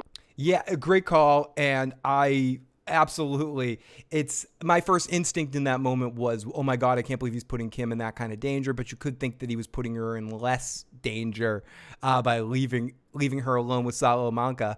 With Lalo Salamanca is a very scary prospect as well. So absolutely, what an episode. I don't even know what to say about it. And I'm someone that can never stop talking. It's just incredible, this show. It's yes, I'm drinking the Kool-Aid. I'm all in on this, and I'm in for the ride. Is every decision, every single moment, absolutely unnitpick worthy? No, and you can nitpick anything. You really can, even awesome stuff. some of my favorite bands. I can nitpick this or nitpick that. But they are the best band around. These guys are awesome. They're rocking out. They're killing it every week, putting out some of the best television ever produced, and it's amazing. And there's no way to top this episode. This is one of the best episodes of any show in TV history. I'm worried that the show will end up on a disappointing note. I don't think so. I think Discam, you're going to come here hopefully every week after these episodes, and every week you're going to say the same thing, I hope. This episode was one of the best episodes, or you're going to see a couple of episodes that are lead up to an even bigger arc. I think as crazy as this part of this story is, I think it's only the beginning. I really do. I think this is going in places we could not even expect, and it's going to end in such an amazing way. I know I'm all in on this. I don't usually go there. I usually curb my enthusiasm, curb my expectations for season finales and series finales, but in Vince and Peter, I trust. They satisfied me once. I didn't love every single freaking thing about the Breaking Bad finale, but it was ultimately satisfying. And I expect the same thing from this as well. You could say that Breaking Bad could never reach the heights and the emotions that they did from the Hank and Walt Ozymandias moment. I think it was still equally as crazy, exciting, and interesting at the conclusion point, too. They were able to hit another high point. And they don't have what Better Call Saul has, where they have these multiple story arc points, where we have the Gene storyline, which concludes both shows. Because this show, they don't flex it a lot, because there's minimal Gene scenes. But this show is not just a prequel, it's a sequel, too. And they have that sequel in their gun waiting to fire. And maybe it's an episode, maybe it's a scene, an extended scene, but somewhere along the way, we're getting the sequel episode. And that's going to top it. And the conclusion of where Jimmy and Kim end up and all of that, it's going to keep rising. I know it feels like this is oh my God, this happened. What an amazing episode. It can't get any crazier than this, but we're just getting started. We're just getting started. Strap the fuck in, everybody. Strap the fuck in. We're in for a ride. I've done this before. I've taken this ride before, doing this right here, talking about Breaking Bad, those final episodes. I know how these dudes roll. We're in for something here, and I'm excited. I'll happily come here and cry my crocodile tears to death if they don't do this thing right and eat my humble pie. But I'm doing what I don't usually say. Trust me, you might not love everything that they do, but it's going to be goddamn satisfying and goddamn awesome. Trust me. Trust me. Trust me, and come back every week. Come back next week. Come back after the final episode, and let's celebrate and all get drunk or drink some coffee or Coca-Cola or smoke whatever you smoke and have some fun and have a party and celebrate another amazing, awesome conclusion to one of the greatest series of all time. It's happening. And we're talking about more of this episode. So the episode continues, and I'm going to get to all of your voicemails. Keep them coming in. I still see it. Oh, we got another super chat donation from Trocar X. I totally love everything you do after watching AMC Plus. I come here directly. 7 weeks went by like a flash. You got a fan for life from Ryan. Ryan, I love you, man. Thank you so much. That's an amazing comment. I am so lucky to have you and anyone else in the live chat right now and calling on in, or any of the people that have I've been lucky enough to support and get to chat with through so much fun, so many fun times, and so many fun more to come this year with this show. And I talk about some other shows too, but really this year is all about the conclusion of this series. I cannot wait to see how they stick this landing. It's going to be fun. Trust me is what every cult leader says. Iron Throne.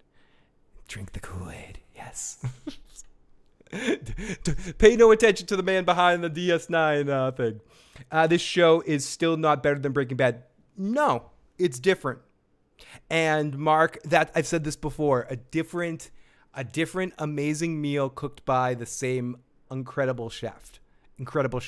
One's a little spicier, One's a little more savory, but they both are equally as satisfying and good. And it depends on your preference, which one you like better. But neither one is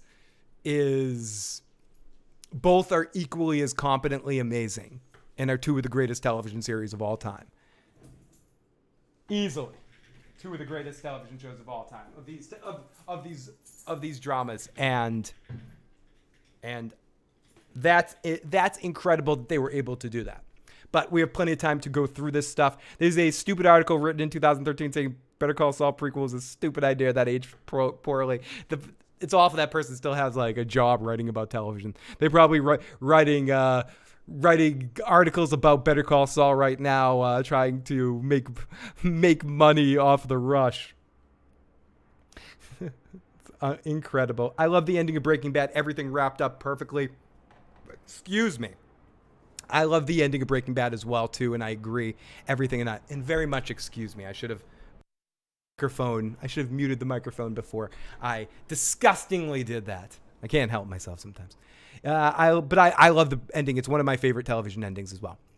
Hope so. This show was better than Breaking Bad till this episode. What a letdown, says Toe Cutter. Toe Cutter has been disappointed about this episode. Like I said, Toe Cutter, if you want to leave more thoughts, you can text on in. If I miss your comments, at 781-990-8509 or call in, or just keep commenting away. We absolutely love hearing everyone's thoughts, good or bad. Fun debate is fun. Not everyone can be satisfied with every episode. I think I disagree, but you're welcome, and welcome here to share your opinions. And I'm sure you're not the only one. Everyone feels differently about different shows. From the first scene, it's Jimmy going over his little speech for those three morgue teens, probably because sequels usually don't work. This one is amazing. Sequels and prequels don't usually work at all. This is right up there with Godfather 2, and that was a movie, but as just one of the greatest sequels that's also a prequel. The other one that I think about, it's a comedy, is The Frasier Thing, which is even more equated because this is a completely different kind of show than Breaking Bad is, but it's a comedy to a comedy, but that's another successful spin-off kind of thing. But again, it's not a prequel. I think prequels are even harder to give stakes to prequels, and they were able to do that. That's the most amazing thing about this show. Isn't that they were able to do a spin-off from one of the most well-received dramas of all time. It's that they were able to do a prequel that has some of the biggest stakes of any television show I've ever watched. So that's what's amazing about it more than anything else, is we know where half these characters are going to end up, and it still doesn't freaking matter. I hardly think about that. So let's continue here with what's going on here? What are you doing? No, that's a fucking teaser, motherfucker. Play this. Resume. Droll, you know. Keep the gun somewhere behind you where they can't see it. So Lalo sets up Kim and Jimmy to. Simple. This is what he's asking Jimmy. You need it. I know. Even a house cat can scratch. Me and. I like how he describes Gus there as a house cat, but I want to get to. She should do it. This. Okay, here's Jimmy doing it. Jimmy. Why her? Don't do this. This guy, the house cat.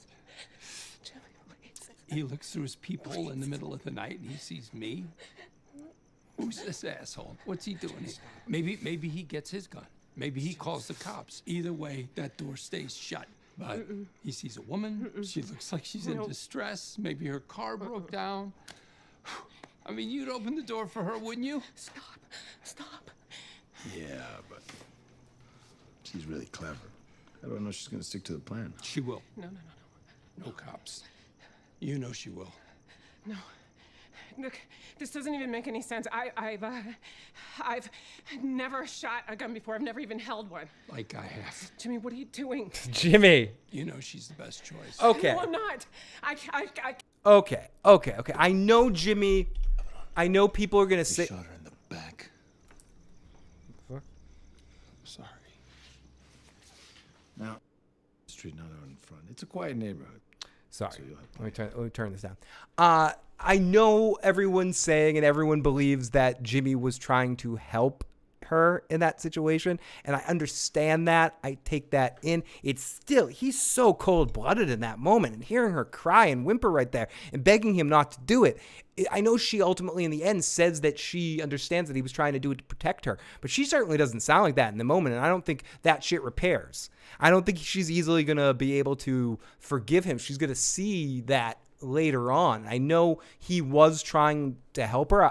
I guess I'm on board with that he wasn't just trying to sell himself out in that moment. He really believed that it's better that she get out of there, but get away from Lalo Salamanca is the best course of action to get Kim.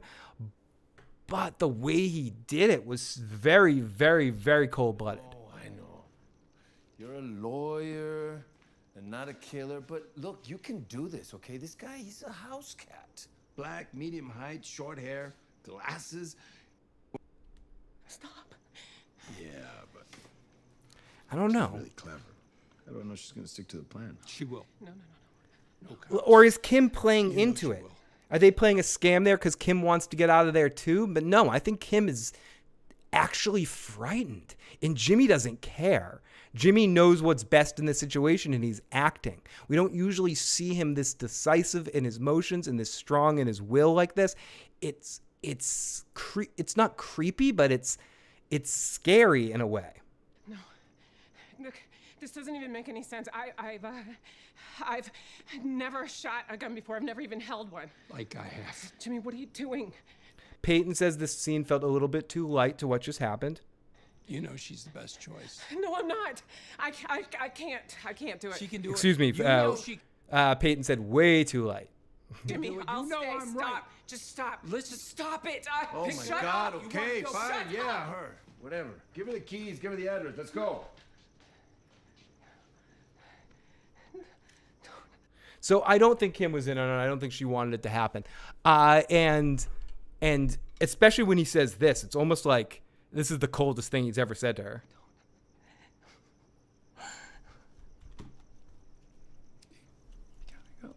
You gotta go. Just the look, you gotta go.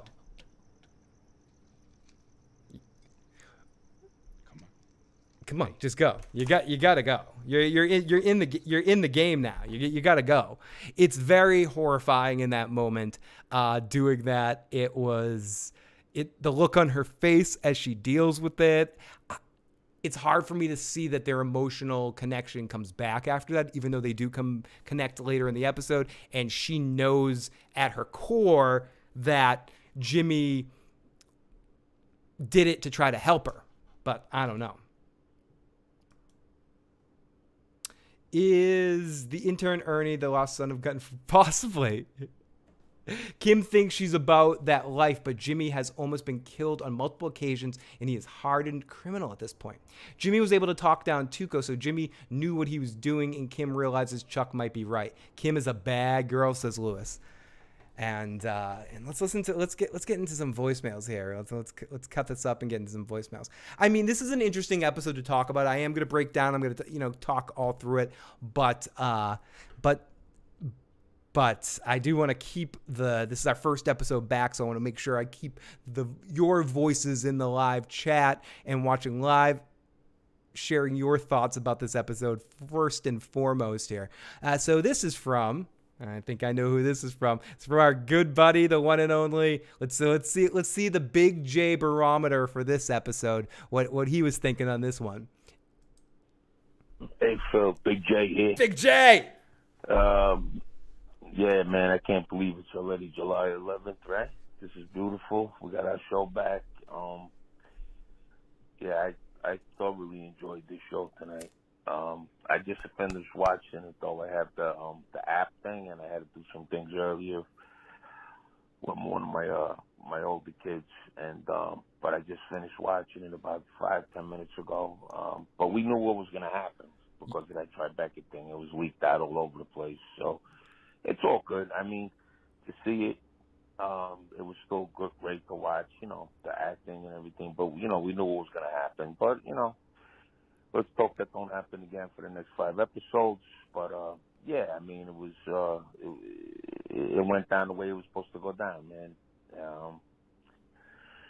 You know, this thing with Jimmy, I'm a little torn. Like, I kind of think that he did do that to get Kim out of the room, out of the apartment. Yeah, for sure. But then again, you know, I think underneath it all, he's like a little chicken shit. You know, he's a little snake. But I definitely think that he I don't know, man. I got to hear your opinion on this. I didn't want to watch your preview till now because, your recap. But anyway, yeah, man, 5 more to go. Let's wrap this shit up. Lalo's dead. Howard's dead. So now let's just get to this Gene timeline and let's do it. Man, you know, I just finished watching the Ozark too. I can't believe that show ended like that. But anyway, you know, Better Call Saul is my show. So yeah, man, awesome, bro. All right, I'm gonna watch your recap, man. I thought it was great. Let's see where this thing goes. Thank you, as always, the one and only Big J with a great call. Big J, yeah. My instinct watching it's weird. Everything that happens in the episode after the event leads me to believe that that it's supposed to be played like Jimmy was doing it to try to help her. Everyone in the comment section, in videos, in the spoiler video that I put out for the leak, all commented in the sense that Jimmy would do anything to protect Kim. There's a lot of that out there. When I'm watching the scene visually, his body language, everything that he did, he became a different person to me watching it. And it seemed like whether he did that and compartmentalized in that moment and got cold because he knew he needed to get Kim out of there no matter what, or he wanted to not be the one to do that because he thought the person that was going to do that was going to die and he wanted to make sure it was anyone but himself. I don't think that's likely. I think it makes sense to me that he wanted to get Kim out of there, but he did it in a really cold way. But he ripped the Band-Aid off instead of he wasn't nice about it. And we haven't seen that side. I think that shows poor things to come. And Kim could look at that as more of a violation of their bond than it really was.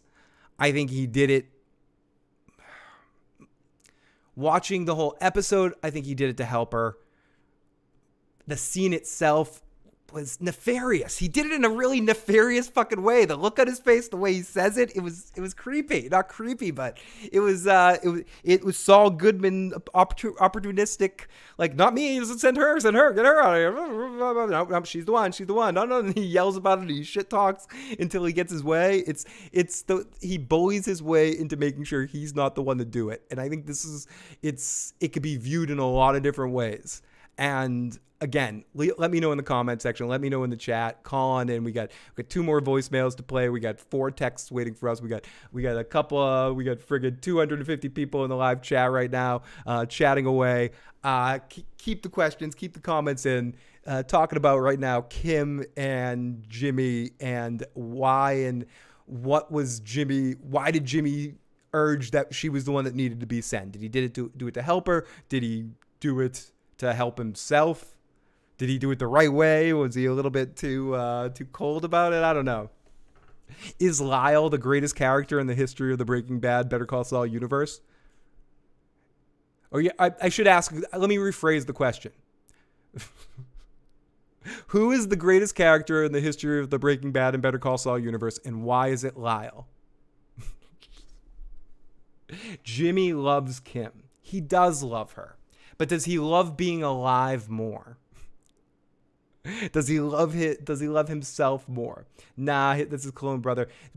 Does he love Kevin Costner more?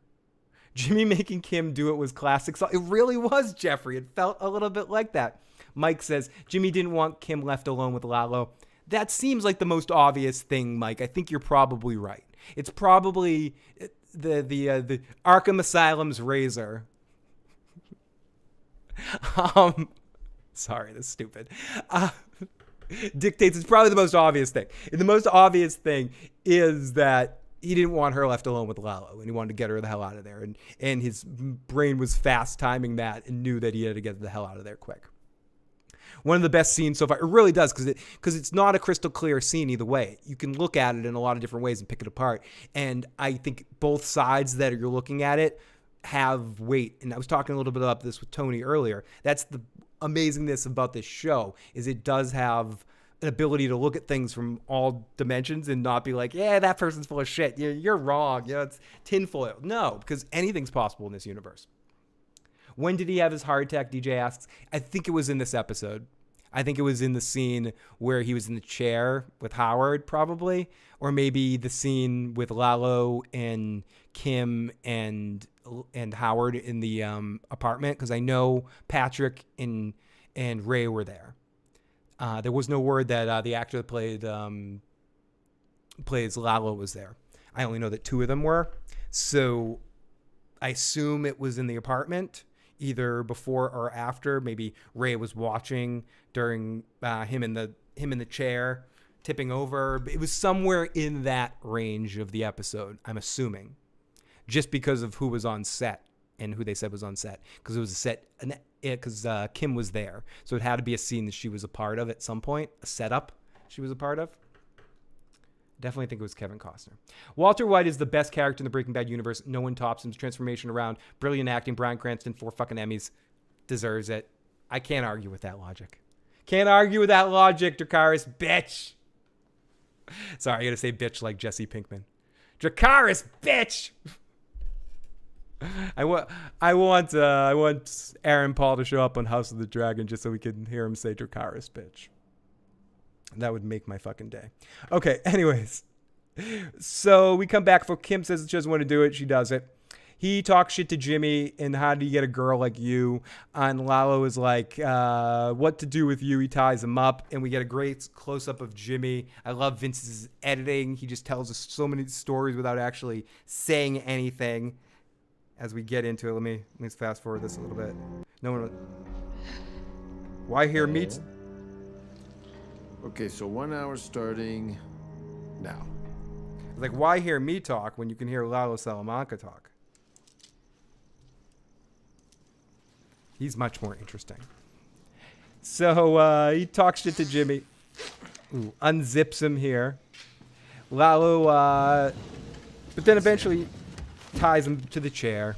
You know, after I saw you last, here we go. I went home. And he tells this story. My home. And this is fun. Let's listen to this whole scene. This is fun. You know what happened?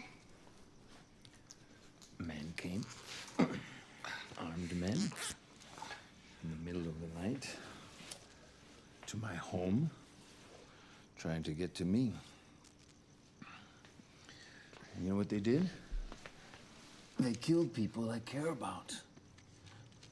They killed my cook. Oh, thank you, Lewis. You're sweet. 17-year-old kid I knew since he was knee-high. Never hurt a fly. Butchered. My housekeeper, Yolanda. Una viejita, cabrón. They shot her in the back. I'm sorry. Are you? Are you really sorry, Saul fucking Goodman? How did these men get into my home, do you know? I have no idea. It wasn't me. Ignacio. Are you sure it was Kevin Costner, not Bob Odenkirk, Jeffrey Towns? And who did Ignacio introduce me to? You. Ignacio. Nacho? It wasn't me. Whoa. I barely know Ignacio. Whatever he did alone, not with me. Listen, you gotta believe me, hand to God, I had no part in this. It wasn't me. It was the guy. It was Ignacio. Call back, and I like it. It's a fun callback there. It works for me, and I like it. It's a good little reference that they all know that we talk about that scene a lot. Tico might be the glue. I know, Jackie C. I'm disappointed tonight. Didn't Lalo throw out that 17-year-old in front of him to use as a shield, or is my memory failing? I think he did do that. He framed situations very, very, very specific to his own desire, Bacall.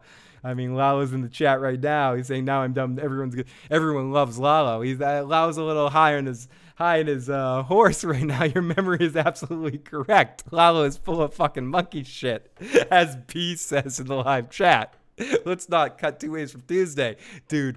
You might be in my live chat and calling on in, but you're also stuck in that wall right now. I can talk some Lalo shit.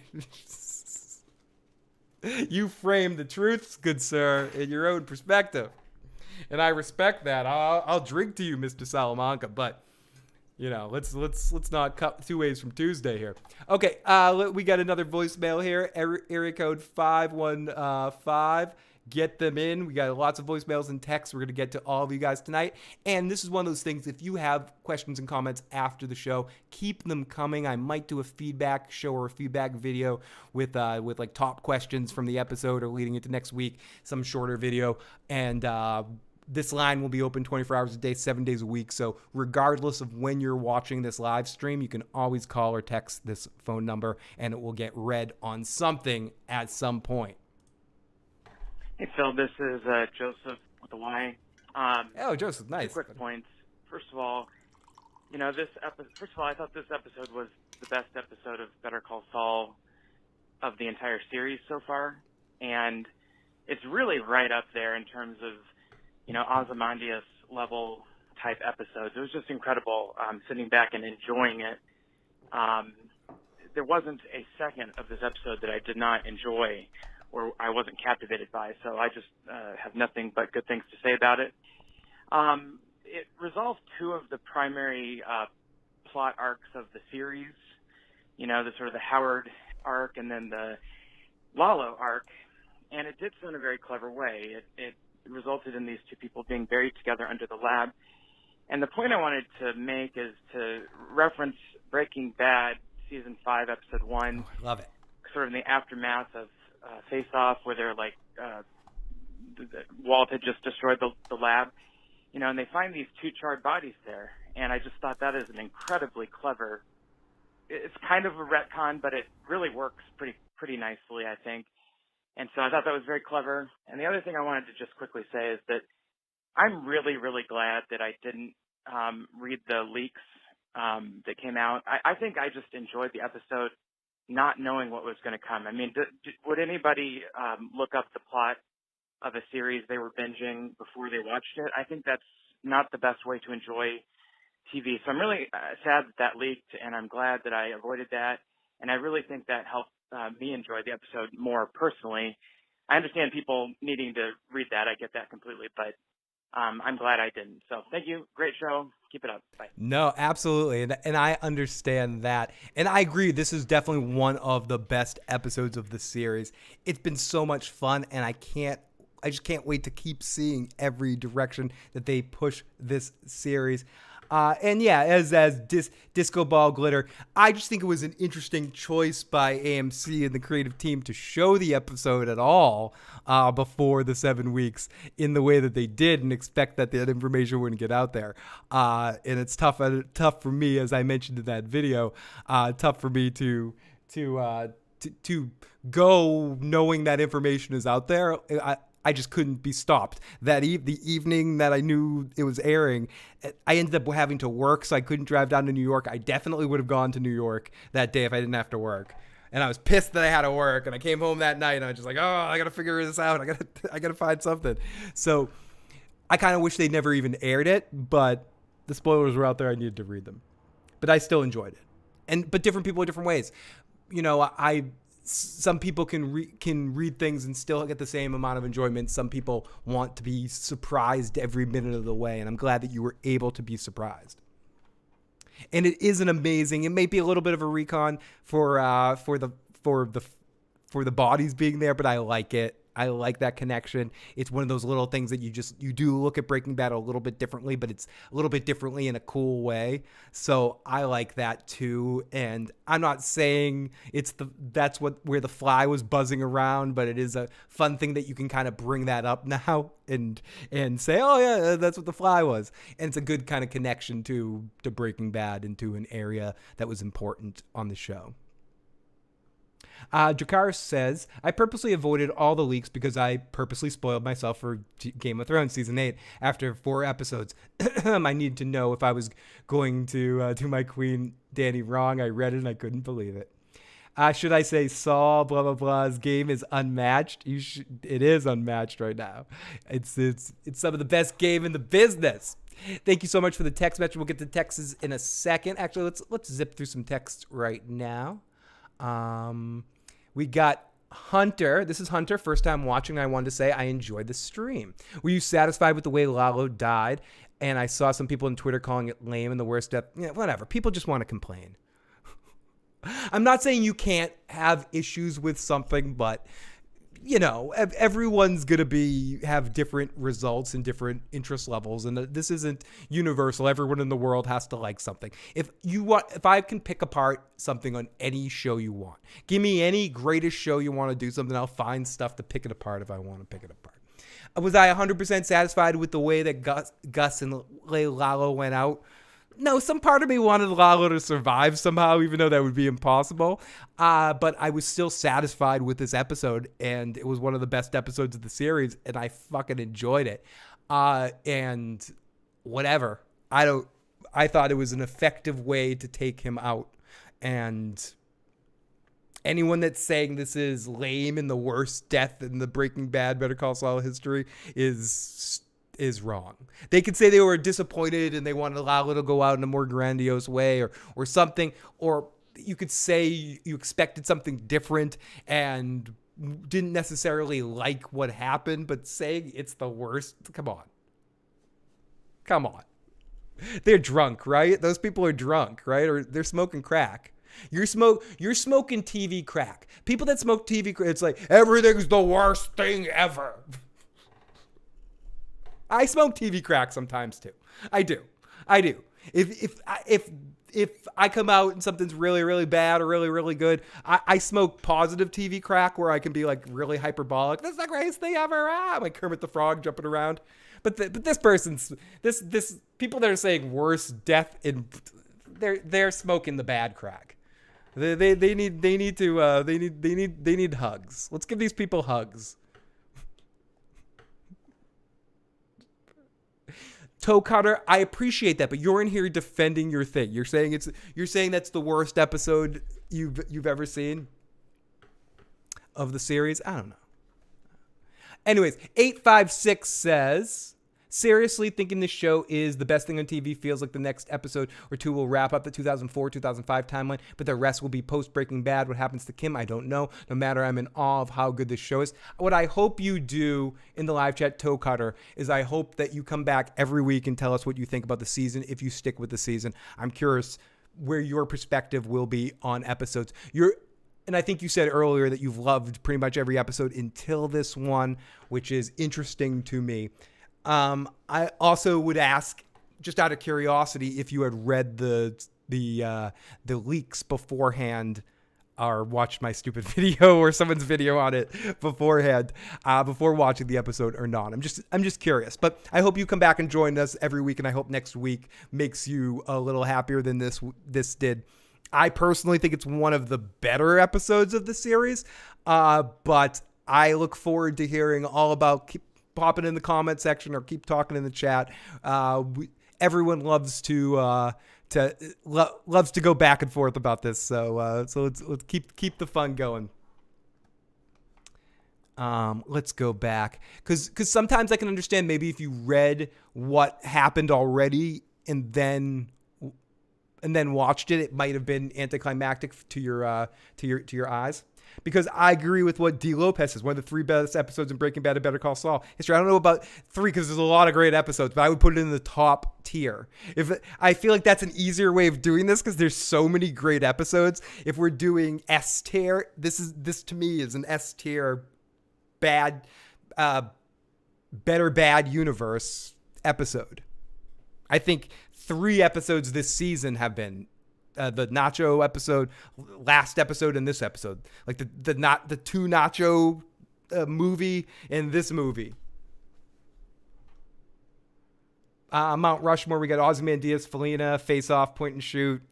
It's in there. All those S tier ones Like, I'm only cheating because I'm only doing it the tier list because because I don't want to make decisions. It's like people that are like, are you a cat person or a dog person? I'm like, just give me something fluffy to pet. That's all I want. Shut up. I'm not making that decision. I like them both. Don't make me be one or the other. I like them both equally. Just give me fluffy things to kiss my face and hang out with. Area code 575.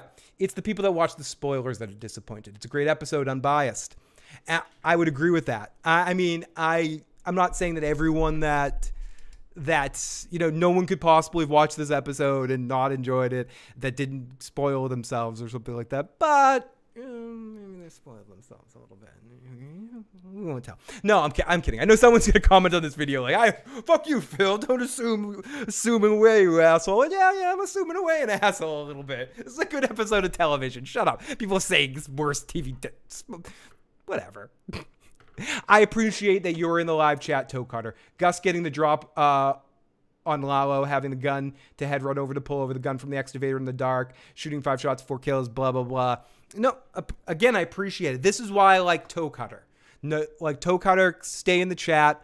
Love hearing your perspective because you're sitting in here giving us reasons, talking. You're not just saying something like, worst thing ever. You're saying it's worse, but you're giving your reasons. I don't agree with them. I think you're smoking the TV crack, and I appreciate it. And I'm here for it. I want you in the chat talking that shit. I love it. Like, I love it because I think you really believe it. I don't think you're trolling. I think you believe this, and I appreciate it because I love how different people can watch things and get different things out of it. Like, I get this is like one of the best hours of television I've watched in my life, and to you, it's one of the worst episodes of the series, and that's an interesting parallel to me. Okay, so I'm continuing here with our comments and questions. Fly, great episode. Yeah, the Fly from the Breaking Bad episode. Let's see. Pete's Live Music says, how about that one camera shot of Howard getting stuffed into the fridge? Was that the actual actor? Looked like a Pennywise in there. I don't know if it was the actual actor, but it was creepy as shit, my friend. Area code 914. Does this mean that HHM is dead now too, or does Kim end up going back? There's a new boss. That's very interesting. I didn't think about what would go to HHM. I would assume it would go to Howard's wife, and then she would sell it to Harrison, Maine, or something like that. It'd probably go to Ed Bagley Jr. would buy it up and take their clients over, and that kind of stuff would happen. Area code 636. I was wanting Lalo to be buried in the lab. Buried in the lab. Did I say buried? Buried in the lab. I got to be buried. I'm wanting Lalo to be buried in the lab, but not Howard. It was so sad. So sad. That end scene was so horrifying watching Howard do that. After we got area code 248. After the lab burned down in Breaking Bad, do you think they discovered the Howard and Lalo during the investigation? It was a long time. I'm sure they might have been able to find dental records. I know there were several bodies found, but I think those were all hitmen or members of Gus's gang. So I assume that at one point in time, the dental records could theoretically be found, but I don't think it's mentioned on Breaking Bad. It's certainly a possibility. We don't know everything that happened in that investigation. One of those little side things I hope we get at some point, just because these guys have a great sense of humor. We've got those, if you haven't seen them, we have a series of how to make videos with the production team, with like Saul's news team, which are great little shorts that they've made. I would love to see a documentary on the Heisenberg thing, like a spoof. It could even be just a half an hour, something real short. That would be sort of what a Making the Murderer about the Heisenberg case, and have it, like see all the things that like complete some of the strings that we don't necessarily know what happened. And maybe that we find out things like they did discover Howard and Lalo's body in there at some point. And that's something we would see on a true crime podcast or something. Like do some sort of spoofy kind of thing where you release maybe on the Better Call Saul Insiders podcast feed. Like do one that's a mock a mock true crime podcast about the Walter White case and the Saul Goodman case, the Jimmy McGill case. I would watch that shit. Kim's fate is more worrying since Haru and Lalo are dead. Now I hope she lives. West Side Piff says, Lalo's a fucking idiot. Michael killing Lalo somehow would have been better. Lalo went out smiling like a troll, says Facade Games. Pour one out for Mike's crew of red shirts. I'll pour one right down my throat. Lalo Salamanca's in the live chat. He said, I've been listening to the Nirvana song, All Apologies, Buried, yeah. All apologies. I don't think he cared. He played a huge ego with Tony Dalton, played it very well with charisma, but his hubris did fail him in the end. Gus did have an end game, and it was checkmate for Lalo. Was this the only episode that was spoiled? King of Cubs? Yes. As far as I know, it is the only thing. They got to do the David Cross cameo. Agent Neptune, when they first said there's an amazing actor going to be on the show, my first thoughts were that that Bob Odenkirk was joking, making, drunk at the Tribeca thing or whatever he said that, but talking about David Cross. There have been some Mr. Show appearances. There's been a handful of them. David Cross is the one you really would like. I mean, I think he easily could have been a member of the film crew. Like, they could have made him like the cameraman on the film crew or something, or an extra producer or something. I think that would have been one of the best places he could have fit in. I do think that it's possible for him to show up at some point in time. Excuse me. I think the series is going to be intense and dramatic as it ends, but I do think it's never going to lose complete focus of its comedy. And bringing back David Cross for a moment could be hilarious. Excuse me while I catch my breath. Let's play this voicemail from area code 914. Hey, JT from NYC. JT, great to talk to you, buddy. You a long list of different points Do it. about the rest of the season that I hope you go over. But I just wanted to say this episode is the introduction of Kim and Gus. And I think that they're going to have some sort of business type of relationship going forward that develops. At least that's why Gus ends up using the tequila that they drink to. Whoops. Oh, I'm sorry about that, buddy. Let's go. Let me go back to that. 914. What's right about here? And I think that they're going to have some sort of business type of relationship going forward that develops. At least that's why Gus ends up using the tequila that they drink to poison Don Eladio. But even besides that, when Saul is setting up the meeting with Walt to meet Gus, he says, I don't know the guy. I know somebody who knows somebody. Right, yep. That somebody next to Saul is probably Kim. Or Mike. Mike is already saying, Saul. It could be. So I'm going to play the rest of your message too. So you're saying that Kim and Gus have some sort of relationship, that we see them talk from this point. I've heard this perspective before, that she somehow ends up working for him and she is alive during all of it, and she's somehow connected to Gus's whole organization. She's impressed by Gus and Jimmy somehow, and especially even more impressed with Kim by the end of it all and how she deals with it. I don't know if it's going in that direction, but I'm enjoying listening to you talk about it.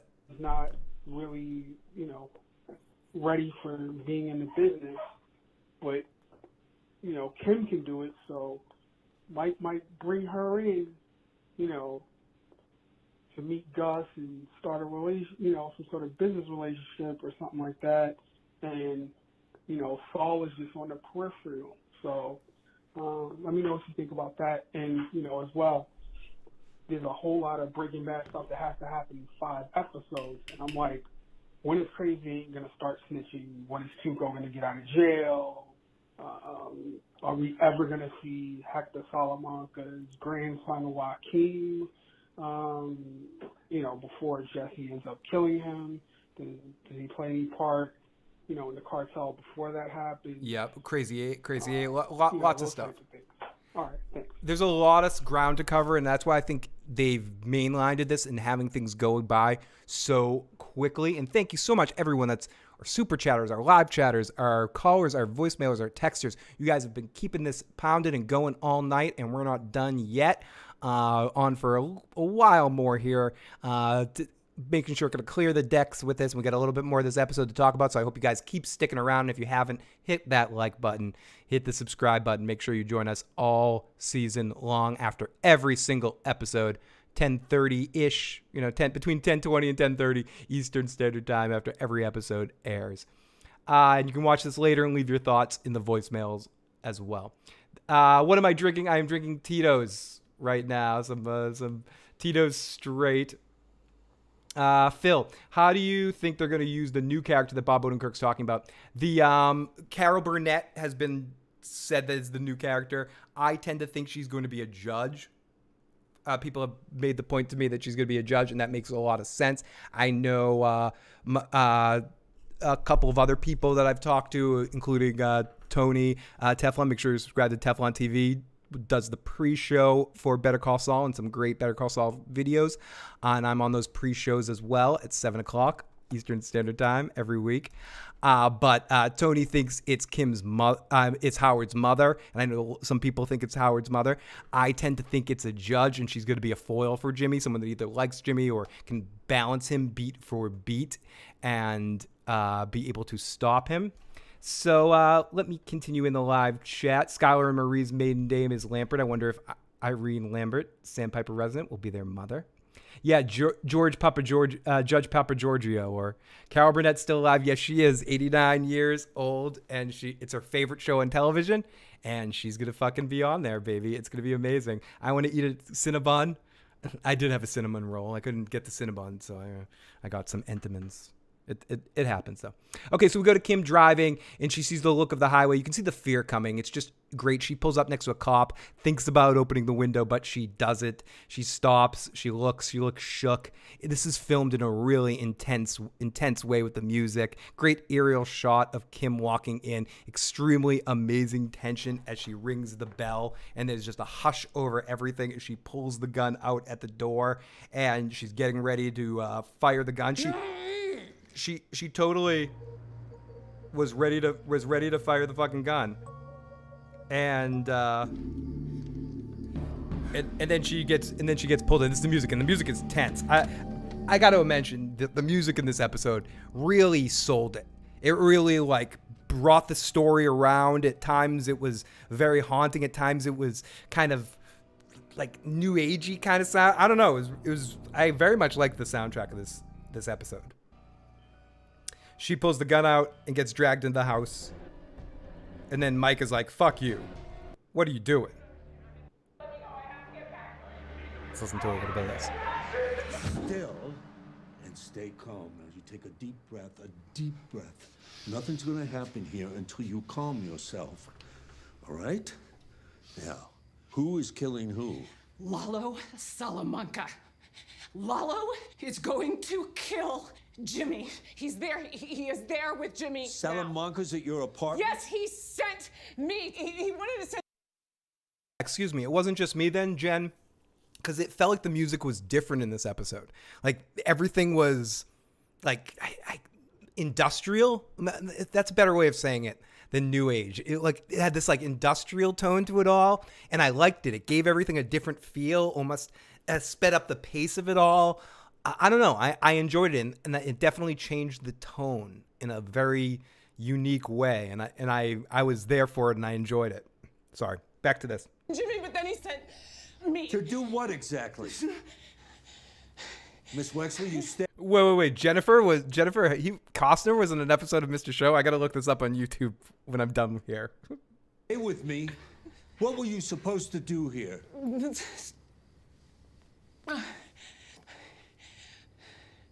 Shoot him. I love how she points to the I'm supposed to shoot him and then take a photo. Not him. That's my stunt double, you idiot. He is alone with him. You stay put. We'll handle this. We will handle this. You call Tyrus. Get him to the condo now. You said you were watching us. Where were you? Ooh, I love that. I'm sorry. I got excited, so I touched my phone. Where were you? I love that. I have to hear. I want to hear that again. And then get back. That's it. I only have 20 minutes left. I want to sound clip this, so I can play this every time. Handle this. You call Tyrus. Get him to the condo now. I get a bad caller. I want to play this. Watching us. Where were you? Who are you people? Her I feel like I'm like watching Team. Great acting there by Ray Sehon. Top form acting there. That's some great acting, but it is. She's so good there. That's so believable. Such intensity. And I said it a few times tonight. Someone like Kim that we always see having some sort of like control in her actions and her emotions. Seeing her lose it makes me feel more emotions than I do with a character that is naturally emotional. And Kim is very much always a step ahead, always in control, always moving. So to see her in this fear position, in this fear moment, and in rage like that, losing control, it seems like it's really out of character, in character, and it hits harder for me than it could have in a different situation. If they had played her more reserved, fearful or whatever, like having her be aggro like that was a very awesome choice by the actor and director of this episode, which just happens to be Vince fucking Gilligan. So Ray Sehorn deserves a lot. So how much would we know about, because Nebraska, she's my girl. We don't know enough about Kim in Nebraska. I mentioned this with Tony earlier, partially because of thinking I'm picking up spoilers from the Insiders podcast. I think we're going to get one more Kim flashback to what caused her to leave Nebraska. I think they were going to do it in the first. I'm pretty sure, unless I'm making this up, other listeners of the Insiders podcast can correct me if I'm wrong. I believe they mentioned that they had one more Kim flashback they were going to show in the first half, but they decided not to. They didn't say they were going to show it in the second half. They just said that they had another one already shot that they didn't show in the first half because they didn't want to do two Kim ones in one part. So that leads me to believe that we're going to get one more, that maybe this next episode starts with another Kim flashback of how she left town. They've talked about that a few times on the Insiders podcast about we don't know why Kim left and blah, blah, blah. So I think there's something there. She could be managing the Wexler's pretzels. Getting those cinnamon rolls in prison. She's running a Wiener Schnitzel. So she rings the bell and Mike, and this is where things get not complicated, but this is where things get. Remember what the man said. Mike gathers all of his men and they explain to Gus. Gus knows the plan and they're going to go to Jimmy's house to try to get Lalo. Then we get Lalo in the car waiting for all of this, waiting for everything to go into motion near the lab. All of this is part of the plan. He sneaks in. He just misses the camera. The one sort of whatever part of the episode for me, it wasn't whatever, but he walks past the shot of the camera, right when the guy's away from the board. Like you dude, you're sitting there to watch the screens. You got one job to watch for Lalo Salamanca. You go take a piss right at the wrong time. But whatever, it's fun. So he sneaks past. Gus does not like it. He takes off his tie. He makes a call. He gets Kim on the phone, and he asks her why. Let's try to find that. Too loud. You are on the phone. Sorry for the fast forwarding sounds. Let me mute that to get this, because I want to get to the point where Gus decides to call Kim and talk to her. It's right here, I think. Gus takes off his tie. He's unhappy with the situation. He senses something else that could be wrong. This is when we get into it. We can hear it with the music. Hear this music? This is the Gus spider sense music. You've heard it before. It comes back. This means Gus is plotting something. And he thinks something's not right. She runs the laser tag. I love you guys in the live chat all giving us what Kim's doing. New York Ray says, how can they explain Howard driving all the way to the ocean? It's going to be one of the things that whoever investigates this case is going to sniff some shittiness. We're going to see how good Mike actually is. Because we're going to think that Howard didn't want to be close to home when he tried to kill himself, possibly. Possibly some of that. Oh, wait. This is a long lead up to a phone call. Am I stalling enough? Here we go. Here's our fucking phone call. Put Kim on the phone, damn it. Put her on. And whether this is or whether this is not, I love how now all of our prime leads have had acting moments together. Up until this season, Kim never worked with Mike or Gus, and now she has.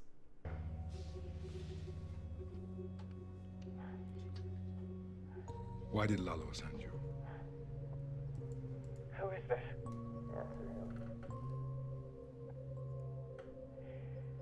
He didn't want to send me, not at first. He wanted to send my husband. But my husband talked him out of it. The look on his face. He talked Lalo out of it. That's right. So now I've told you everything I know. Okay. So again, we're to another point to break down.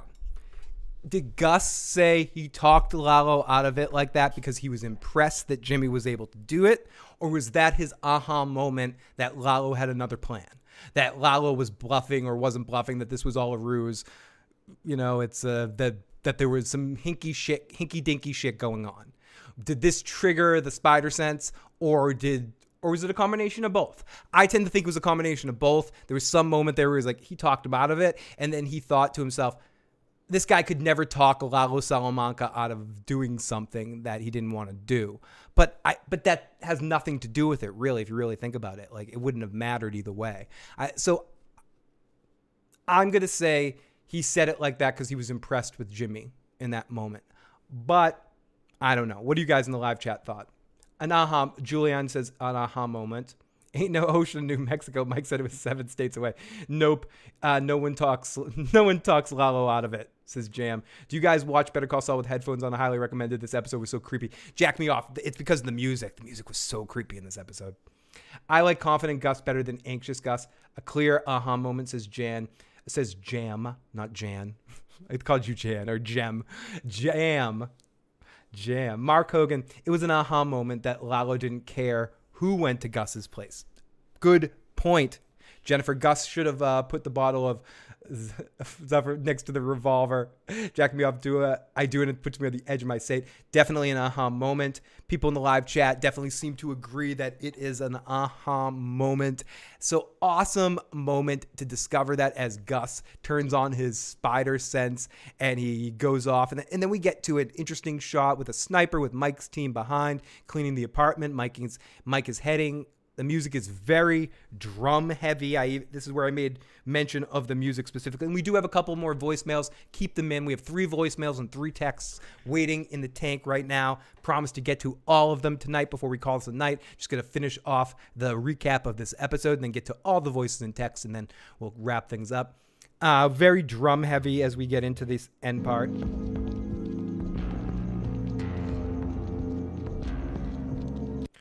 Really creepy music.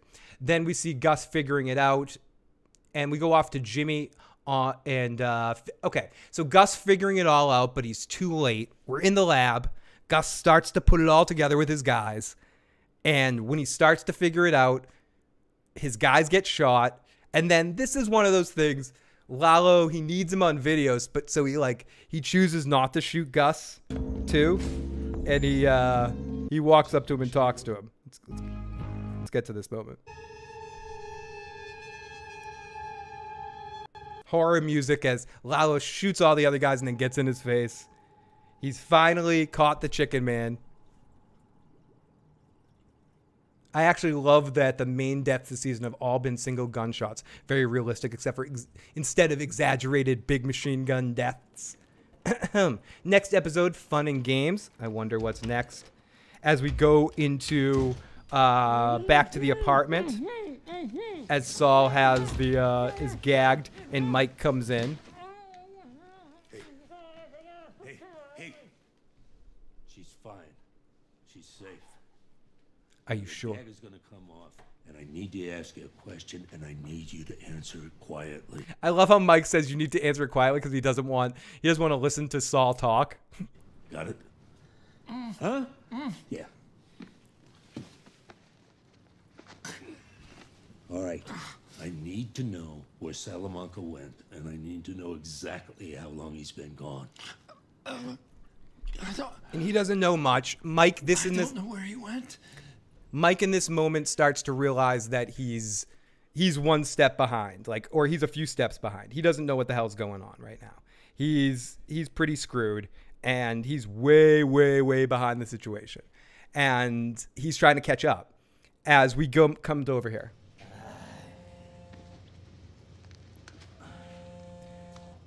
This is our scene with Gus and Lalo. I love this scene. I feel like it's real. Yes, you could say, why didn't Lalo just shoot him? But he can't just shoot him. He needs to prove on tape that reasons why he needs to shoot him. And he also wants to beat him. As we see this whole scene, and he talks shit to him. Let me fast forward a little bit to the end. ¿Ese era su plan? Sacarlo a usted y volverse el jefe. Y pues ahora aquí estamos, en este gran hoyo. I want to get to Gus's little speech here. Before you can't kill me yet. Here we go. ¿Por qué no? Le he dicho a ese cerdo de Eladio lo que pienso de él. Perfecto. Tienes un minuto. Eladio. You greasy, bloated pimp. I'm going to translate for you guys. You talk of honor, but you have none. A pack of stray dogs fighting for scraps has more honor. Jackals. That's all you. No vision, no patience, no thought. Stupid and impulsive as he's backing up, getting ready to unplug stuff. That's how I did all of this. You couldn't see it. You couldn't even conceive it. And you fucking Salamancas. You're the worst vermin of all. You say you believe in blood for blood, but you only understand blood for money. You are whores. Fucking whores. Here we go. Understand blood. Whores. Blood. Fucking whores. Hector. Yeah, I kept him alive. Kept him broken. I love the shit talking. Before he dies, he will know I buried every one of you.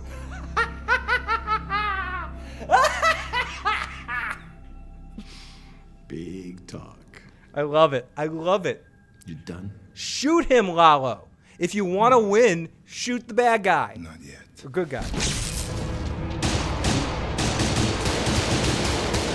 He knocks out the power, races in the dark, gets the gun. You're not sure what happens, and then it all ends up with Gus winning in the end.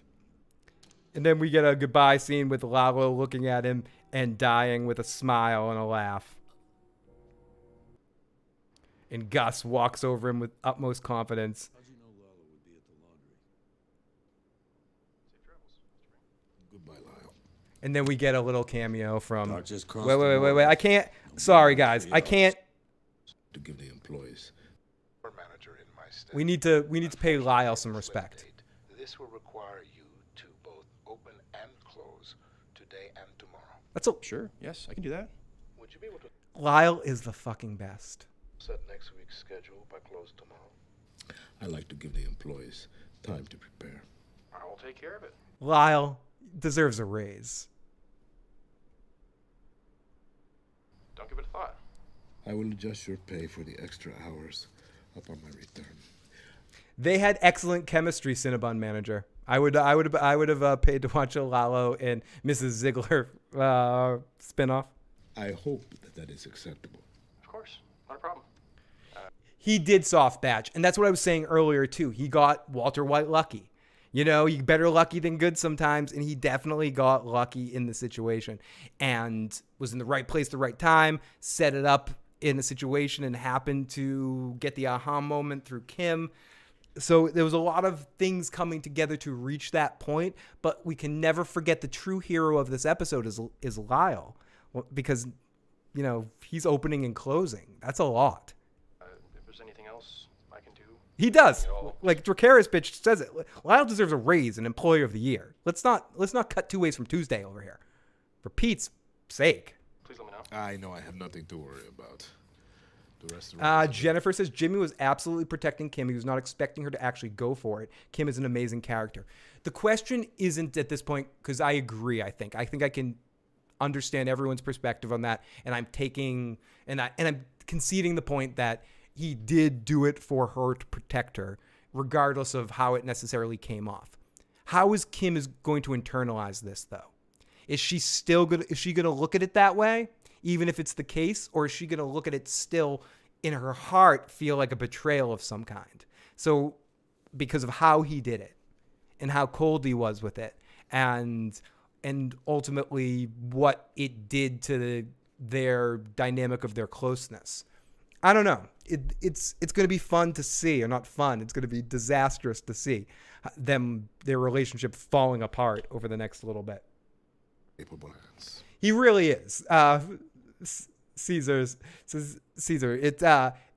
It wouldn't move without Lyle. Lyle is the locomotion that keeps Los Pollos Hermanos alive, and I think Gus knows it. I mean, we can talk about a lot of things tonight. We really do. We got to dig into the meaning behind all of this, where this is all going in the series, Kim's fate, the fate of Gene. But you got to think that somewhere, somehow,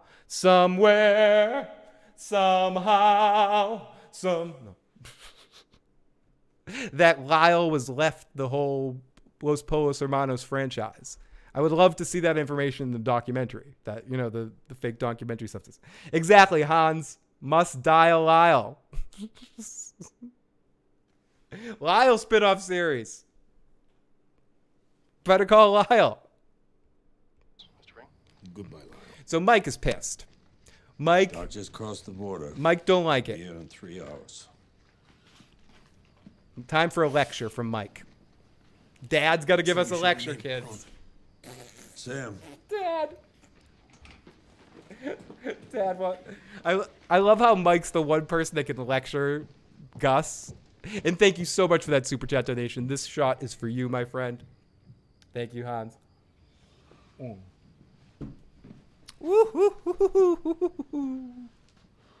Imagine if Walt met Lalo or Nacho. He'd probably blow them up with some element. How'd you know Lalo would be at the laundry? I didn't. Well, the next time you get a wild hair to play detective, Young man.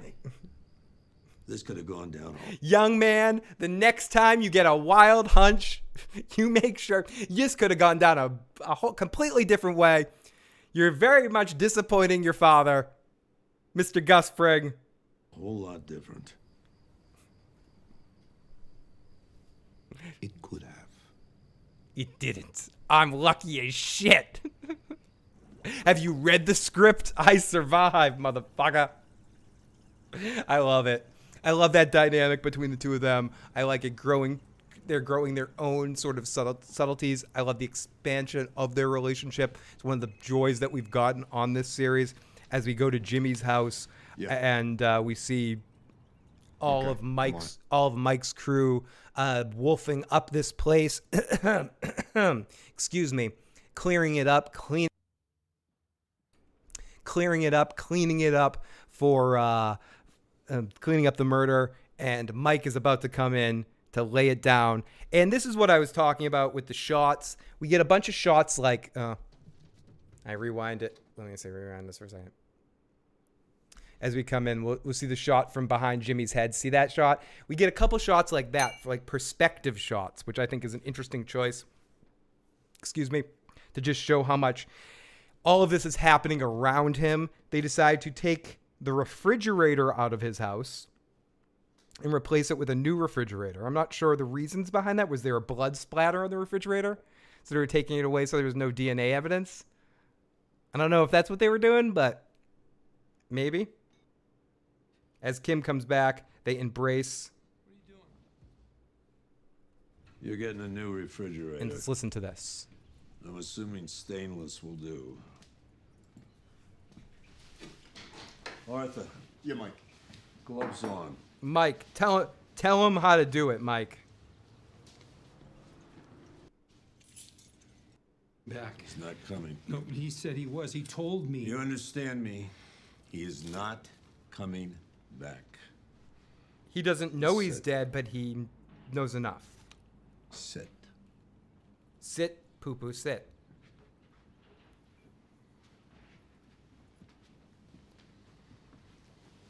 All right.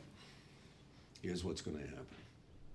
In a few days, Howard Hamlin's car will be found several states away by the water. The odometer will have rolled to the exact number of miles it took to get there. There will be cocaine in the upholstery. That's the story you were setting up for this guy, yeah? Yeah, but let's not rule out the lead that Jimmy got a new refrigerator, as Agent Neptune says. They'll call it a suicide, hoping the body will come washing up. It never will. At some point, you're going to hear about it. Someone calls you, someone at the courthouse mentions it. The moment that happens, you call the cops. His car was here for hours last night.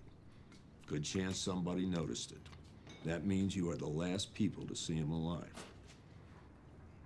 Cops are going to want to hear from you. You tell the cops you saw him.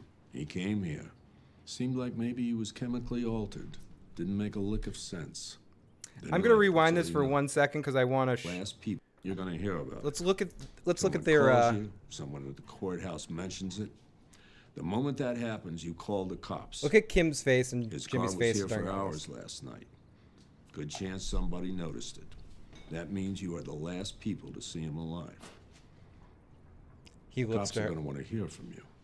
You tell the She cops is not you saw budging. him. Look at He her. came here. Seemed like maybe Rock. he was chemically altered. Didn't make a lick of sense. Then he left. That's all you know. You keep telling the lie that you've been telling. Mike Now, is so pissed at them. Miss Wexler tells me she has court at 10. What's on your docket? Hey, listen. Where do you need to be? Office. In my office. I love how half the shot is blocked out with him in that. Oh, my car is gone. No, it's on the way home. You'll have it when you need it. So you two are going to go about your day. Normal, same as ever. Today you're Meryl Streep and Laurence Olivier. No staring into space, nothing out of the ordinary. You cover. Anybody talks to you, it's just another day that ends in Y, that's all. When you get home, we'll be gone and everything will be back the way it was. You get it? You get it? And Mike makes sure, he's like, you tell me you get it, you got to say it. Never talk about this. And they both agree.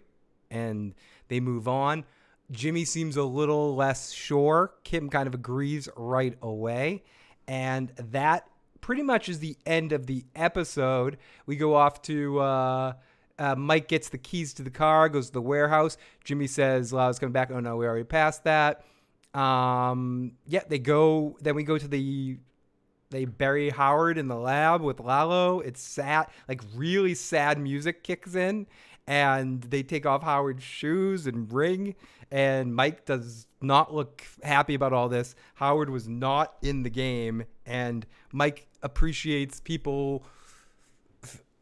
Does not appreciate people not in the game being in situations like this. And he looks completely disgusted by the whole situation. And whatever. And then that's the end of the episode. The body is buried in the lab and we scan out. And then we get a little voiceover with black and white. I don't know if that was the trailer of the episode or a cap off to the end. But that's the end of our episode of Better Call Saul. What an episode. Great episode to come back on. I understand that this wasn't supposed to be a split season, but I think this was a perfect moment. If they were going to do the split season, this was a good time to do it. And these 7 weeks did fly by. It was great with the teasers and stuff to keep us going, keep us interested and motivated. Gonna take our voicemails in text now, but I really have to thank everyone, all our super chatters and our live chat. You guys have been amazing tonight. And we're going to keep going a little while longer here, taking any questions or comments you might have about this episode. Let's open it back up. Let's take our voicemails first. We've got area code 856. 856. Hey, man, this is Drew from South Jersey. Big fan of the channel. Drew. Dude, I can't believe how freaking awesome this show has been this entire season. Dude. I mean, like, since Nacho and Howard, it's been just incredible. But I seriously don't know where it's going with, like, Kim. And I don't know if, in the end, even if Gene makes it out of it, post Breaking Bad. But, I'm really excited to see it. Thanks for listening. No, thank you for calling on in. I appreciate it more than you know. And I can't believe how good this show is either. As much as I've been watching it since season 1 and loving it since season 1 and enjoying it and thinking it was one of the best shows on television for season 1, or especially since season 2. Season 2 is when it really, really, not that season 1 was bad, but I think season 2 is when they really figured out what the show was and got it rolling. Or maybe even like the episode 5-0 and on from season 1. They really, really pushed it. But from the very beginning, it was one of the best shows on television. But a spin-off prequel series had no right to be this good. And it ended up being one of the best shows in television history. And it's amazing. People that say Lyle is the new Flynn. Is he obsessed with breakfast? Is where we should Finn start working for? Not Finn. I'm saying Flynn. Walter Jr. Flynn, not Walter Jr. What do I speculate will happen to Gene? I think he's coming back to Albuquerque and going to bring Saul back and try to defend himself in a giant court case and probably end up in jail or dead somehow. I don't think he's going to end up dead. I think he's going to end up in... I feel like the end, he ends up in jail. Like real jail. As like a hero. Like I mentioned it earlier that I do think... I guess that's the ending I'm going with at this point. I could see it go a lot of different directions, but that he needs to... he doesn't turn himself in, but returns to Albuquerque... tries to use his Saulness to get out of the situation, can't get through it, ends up going to court, going to jail as sort of a hero because he's connected to the Heisenberg case. I don't know. That's my headcanon at the moment. But I could see him very easily end up dead too. But I don't think it's that easy. I think he lives. But not in Wisconsin. He's coming back to Albuquerque. But he will still eat Cinnabons. Cinnabons aren't going anywhere. Because they're delicious. Wait, do I have... I thought I had 2. I thought I had 2. Let's see. Here we go. The area code 575. Hey, Phil. This is Adam in Roswell, New Mexico. Welcome, Adam. So I think Kim is going to be leaving for Nebraska because Saul is going to blame Kim about the lie or say something very hurtful and just break up with her. Not wanting to, but just trying to get her out of harm's way. But probably saying something extremely hurtful. So that's my ideas on it. I'll be listening to what you got to say. So you think he's going to do something to like push her away and defuse the situation because he's going to end up falling into the trap of thinking what Chuck said to him, that everyone he touches turns to shit. So he's going to try to find excuses and reasons to push Kim away in those moments. I could see something like this, something like that happening. He could push Kim towards someone better for her with the same charms that he has. Someone like Kevin Costner. No, but I definitely could see a direction like that going where Nymeria Arya like throws rocks at the dog and he's like, go away, you're better with somebody else, and pushes her away in some way, shape, or form, especially with how he reacts to maybe how she's dealing with the fallout of this. Like, you brought this on yourself, like you're equal. I think this is you're equal to blame for this. I think she may turn in arguments, blame Jimmy for this, and it's going to turn back. It's going to create a lot of mess. There's going to be a lot of mess coming out of this. Cinnabon Manager, my prediction is Kim and Kim and Saul will argue, and Kim will either turn herself in or get caught and go to prison and get 3 to 5 years during the Breaking Bad timeline. I tend to think something like that's going to happen too. I think Kim disappears for a while by going to jail. Let's listen to a bit of this message from area code 870. They're my own parasite, look, and I will not be harassed. Bitch. I love me some Jesse. I love this episode. I think this is my favorite episode. Because I loved the episode before, but this episode had a bit of everything. It really did. It really does have everything. It hit every point. It had funny moments. It had energy. It had passion. It had intensity. It had a great payoff in the end. It had sadness. It had emotions. And I'll play some more of your voicemail in a second here, but great episode. Drama. It had intensity. I thought Kim was amazing. El Bolo Loco says, does anyone think the photography is a little too dark? I didn't think so particularly, but as someone who had to sit through the whole Game of Thrones finale fiasco with the Battle of Winterfell thing without getting into these spoilers, let's just say I couldn't see anything to give you spoilers. So I don't necessarily think this episode was too dark, but I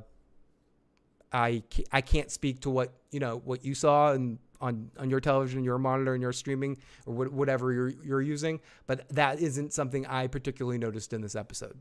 But some other people in the chat or in the comment section may agree with you. So it was amazing because Londo, Mike, everybody comes back, and they could have. I do hope we get Walter and JC soon, flashback, and hope we get Gene. But if they know the rest of this season, they're going to be all blue with Breaking Bad level, man. I mean, you're going to be rivaling. I mean, this show is. Yeah, I think exactly. I think this episode was dark on purpose, but it wasn't dark in a way that I couldn't make out what was going on, except for in the one scene with Gus in Lalo. But I think that was what's supposed to be happening in that scene. Like that was what they were going for in that moment, to sense a sense of tension of what was going to happen. But for the most part, I felt like they used color and lighting better than almost any production team in movies and television history. And I think, for me anyways, I didn't necessarily think this episode was too dark as you thought, chatter. But like I said, I can't speak to your viewing experience. I can only speak to my own. Vince Gilligan doesn't write those whacked out scenarios. You live in this universe, something dramatic happens to you, not boring ass crap. Because it's a pulpy kind of world in a lot of ways too. It's a variation of real life, but it's not real life. It's theatrical in some ways, bigger than life.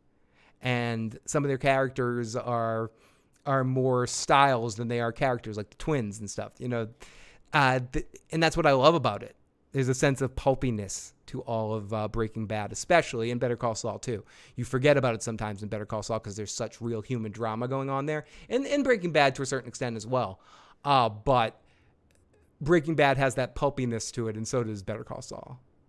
Absolutely amazing. But my question for you, what shows would you like to see after this, if they do? If they can make it. Dracarys, as far as I know, I personally don't have any spoilers from this point on. I don't know anything that is going to happen. So anything I'm saying right now is simply speculation. So we got a couple more texts. Pete's Live Music says, somebody had to walk from Howard's car into the ocean footprints, which henchman got that shitty job. You could swim home now. Did you guys notice how I think I was one of the 3 times we see fear in Gus? Max's death, when he realized Hexter was a bomb, and when it's just him and Lalo in the laundromat. And I love seeing all those different emotions from Gus where we don't necessarily see them often, but seeing him, shit's on the line. Shit's about to go down. Do you think we'll find out what happened with Gus and Peter in Colombia? I don't think on this series we will. That's something that might be left for a Gus spinoff or perhaps some other kind of media that might tell that story. Let's take a couple more comments in the live chat. I don't think there's any official spoilers out there left that I know of, other than a couple of like shooting schedule type stuff that's still just speculation, other than the one we've been talking about all night that's not even spoiler because the show says it, about Jesse and Walt showing up at some point in time. Like, other than that, we don't really know anything. I don't know anything. I wish I knew it. At this point, I would have stopped this and go out and find out what's going to happen in the next episode, but I can wait a week. We need the Gus show. We need that. We need this show. We need that show. We need it all. We need it all. We need it now. If anyone has any last minute voicemails or texts, get them on in here right now. 781-990-8509. Getting ready to wrap things up. But whenever you're watching this, or if you're coming back during the week and you're curious and want to talk more, please pop it in the comment section. Some ideas, some questions, some comments, anything you have. I am going to do at least one other Better Call Saul video or live stream during the week. Probably as of now, either a trailer breakdown if they release one, or maybe take some of the comments that I get on this video afterwards. So even if you're in the live chat, please return tomorrow or the next day and leave a comment if you can, a question if you have one that didn't get answered tonight, or to follow up on something. And I might do a short video with, like top 5 questions from the episode, something cheesy like that. But we'll see about, top questions going into episode 9. That something to do a midweek episode, or perhaps we'll do a feedback show where I'll take some more calls and questions as well too. Cinnabon Manager, I still think that it's crazy that Walt was the cause of the Mike, Gus, Salamanca family dying in Saul's downward spiral. It's amazing. It's almost like, you introduce that chaos into the mix, and that's what happens. You can't control the chaos, and you have such an organized organization that Gus was managed to put together and sort of take control of for an extended period of time there. And then someone like Walt comes in and fucks the whole thing up. Ooh, this is the first time I've ever seen Gus generally afraid since his long lost love was killed. He was definitely very scared. He had that super scared look on his face. I want to see Jesse, bitch. I think we're going to see him, Disco Ball Glitter. I cannot wait. Vince Gilligan directed tonight's episode 2 as well, if you did not know this. And I think it showed in his style. You could definitely see his style all over the place. I still think it's going to be hard to top this episode. This felt like a penultimate episode. It's going to be tough to... I would have said the same thing about the Nacho death earlier in the season. I thought when I was watching it, it's going to be tough to top this. Then they did this whole Howard arc here that was incredible. I love that you're saying this, Discam. I love we're going to see what happens. Let's get Toe Cutter to get the different perspective in there. Killing off the best character, Lalo, should have been much better. More believable, realistic, and sensible. Fair enough, Toe Cutter. We love getting to hear the perspective. I never want anyone to say that this after show is an echo chamber. But it's the greatest show of all time. This episode was fucking amazing. And, but please come back. Seriously, I'm curious what you think next week too. And I hope you had a good time sharing your thoughts, and we weren't too silly or mean with you tonight with offering the alternate perspectives. Rest in peace, Howard Hamlin. Let's take one final voicemail here, and let's see it. 870 Fernandez fucking T in the live chat with a super chat donation. Thank you so much, Fernandez T. Toast to you, my friend. Got a little bit more booze in here. Let me pour it up. Let me pour another drink for Fernandez T. Let's listen to our last voicemail. They should just run a 2-hour and 40-minute conclusion next week and end it.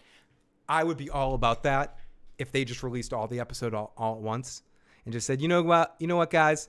Happy birthday. Congratulations. Here you go. Here's all the episodes back to back to back to back.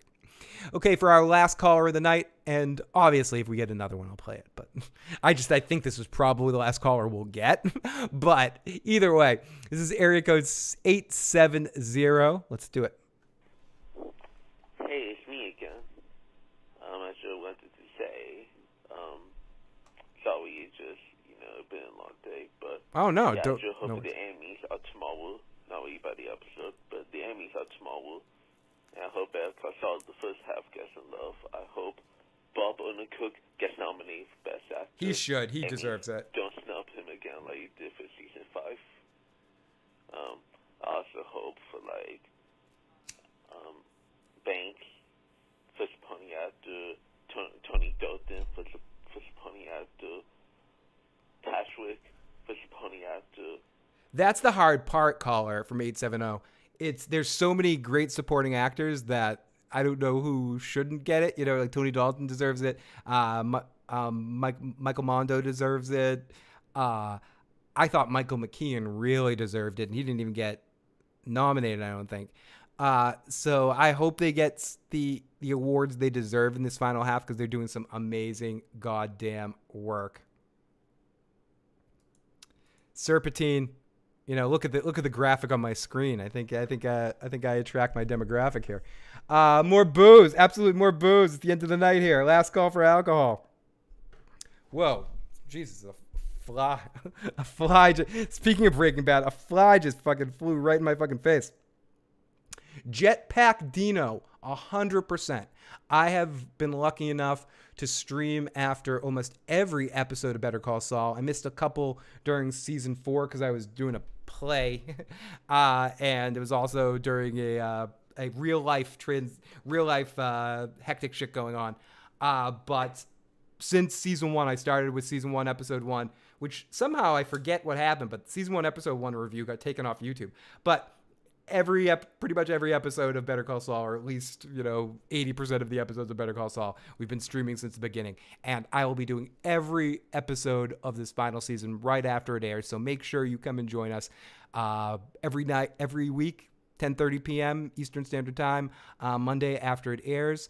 And we can do this again. We're going to do this 5 more times. And I might be back midweek, like I said, with a shorter video or a feedback show, depending on which week, and which episode. But other than that, I will 100% be back here every single week to have some fun with you guys and go through these episodes. Take your calls, take your questions. Like I said, I'm going to try to set it up to do live calls one of these weeks and get people talking real time if you'd rather that or rather leave voicemails. Either one works for me. But let me take one more shot. Say goodnight to everybody. Everyone, if you haven't already and you enjoyed this video, I highly say please hit that like button and hit that subscribe button. Share this channel with a friend. Help more people find this stuff and get here next week. But this was an excellent premiere. Great to be back with you guys. We had over 200 people for most of tonight. We still have 243 people live right now. It makes me not want to stop. 243 people live, 155 likes. Amazing. It means so much to me to have you guys here live. YouTube's telling me, oh, you have so many people, it's time to insert ads. Fuck you. I'm not inserting any ads. Screw you, YouTube. Not inserting ad. But no, I appreciate all of you guys for joining here tonight. You guys have been amazing, and I will be back next week. I hope all of you guys join again next week for some more fun. Let's do this again. 5 more parties, everyone. Toast up to what? 1 down, fucking 5 more to go, everybody. We're doing it. Keep going. We love this. Nearly hit 300 people, Phil, tonight. Unless I missed it. I saw 297, very close. Vicky says, keep going, keep going, keep going. Don't stop. Don't stop. We will be back. We got another voicemail. You guys keep the voicemails coming. Keep voicemails coming. You keep super chats coming. I can't stop legally. I think that's what what I've heard. Here, 870 has a little bit more to follow up on. I'm Louis Berry, and I am in Baton Rouge, Arkansas. But pretty much what I wanted to say was, I think the show, the way they're going through the Gene storyline, I think it's going to be, I think the way they're going to act it, I pretty much agree with the beginning where he said, I think Gene, like, you know what, I'm tired of this, he's going to go back to Albuquerque, and then he going to have a big trial. Oh, sorry about that. And then he goes to prison, and then during the prison, he sees Kim, and then the moment he sees Kim, him and Kim are together again, and then the back end turns into Kalu. It's certainly a possibility. Kalu Burnett, it's been confirmed. Kalu Burnett is going to be in the series. I only think Kalu Burnett is going to play Saul Goodman's Lalo. It's she could play as lawyer. That would be an interesting touch too. Someone that matches his wits like that could go like that. Thank you so much, caller, for all your calls tonight. Very much appreciate it. Jennifer, thank you for joining us. All of our first-time viewers, I hope you guys enjoyed yourself, and I hope you stick around and join us again next week. Set your reminders. I usually create the event for this on Thursdays just to give some advance notice so you guys can set the reminder. But you guys can know that I will be here every week right after it airs on the East Coast time, 10:30, and we're on for between 2 and 3 hours. I'll be live usually, so some extended time. And honestly, I hope I get you guys lucky enough to get you guys to join me every week. First stop after the episode airs.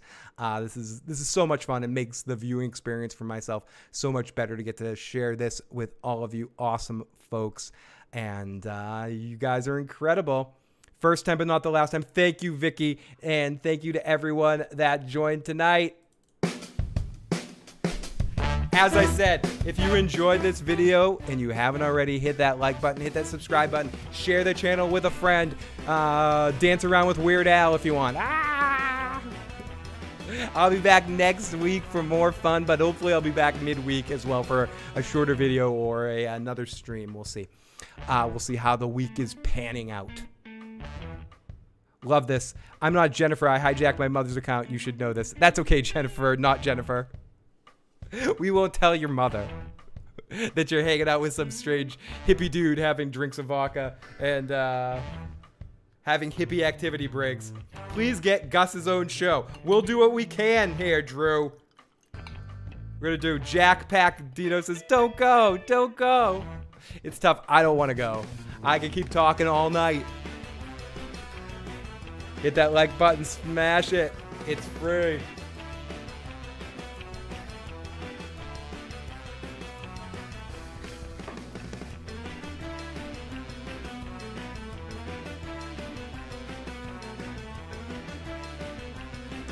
And thank you so much to all of our super chatters. Thank you to everyone in the live chat. Oh, let's see who's left in the live chat here. Let's see participants. Cryptos, D. Lopez, Dracaris, bitch, Drew, Discam, Fernandez T, Jen Evil, Homeless Clout, the wonderful, the amazing Jackie C, Jennifer, not Jennifer, Jetpack Dino. Hope to see you again next week, Jetpack. Joseph, thank you for the call. Coochie Kiki. Oh, we'll play that song again. Give me another verse. Lord Ram, Lewis Berry, amazing soft batch. Toe Cutter, thank you for offering alternative perspective tonight to keep us all honest tonight. Trocar X, Vicky, Bard, Kid Pastor, and all of the other folks that joined us tonight. Sorry for butchering all your names. I can't get enough of it. Please let me know in the comment section if you enjoyed this video and what kind of stuff you would like to see and what your thoughts on this episode are. Love you guys. Talk to you next time. Bye.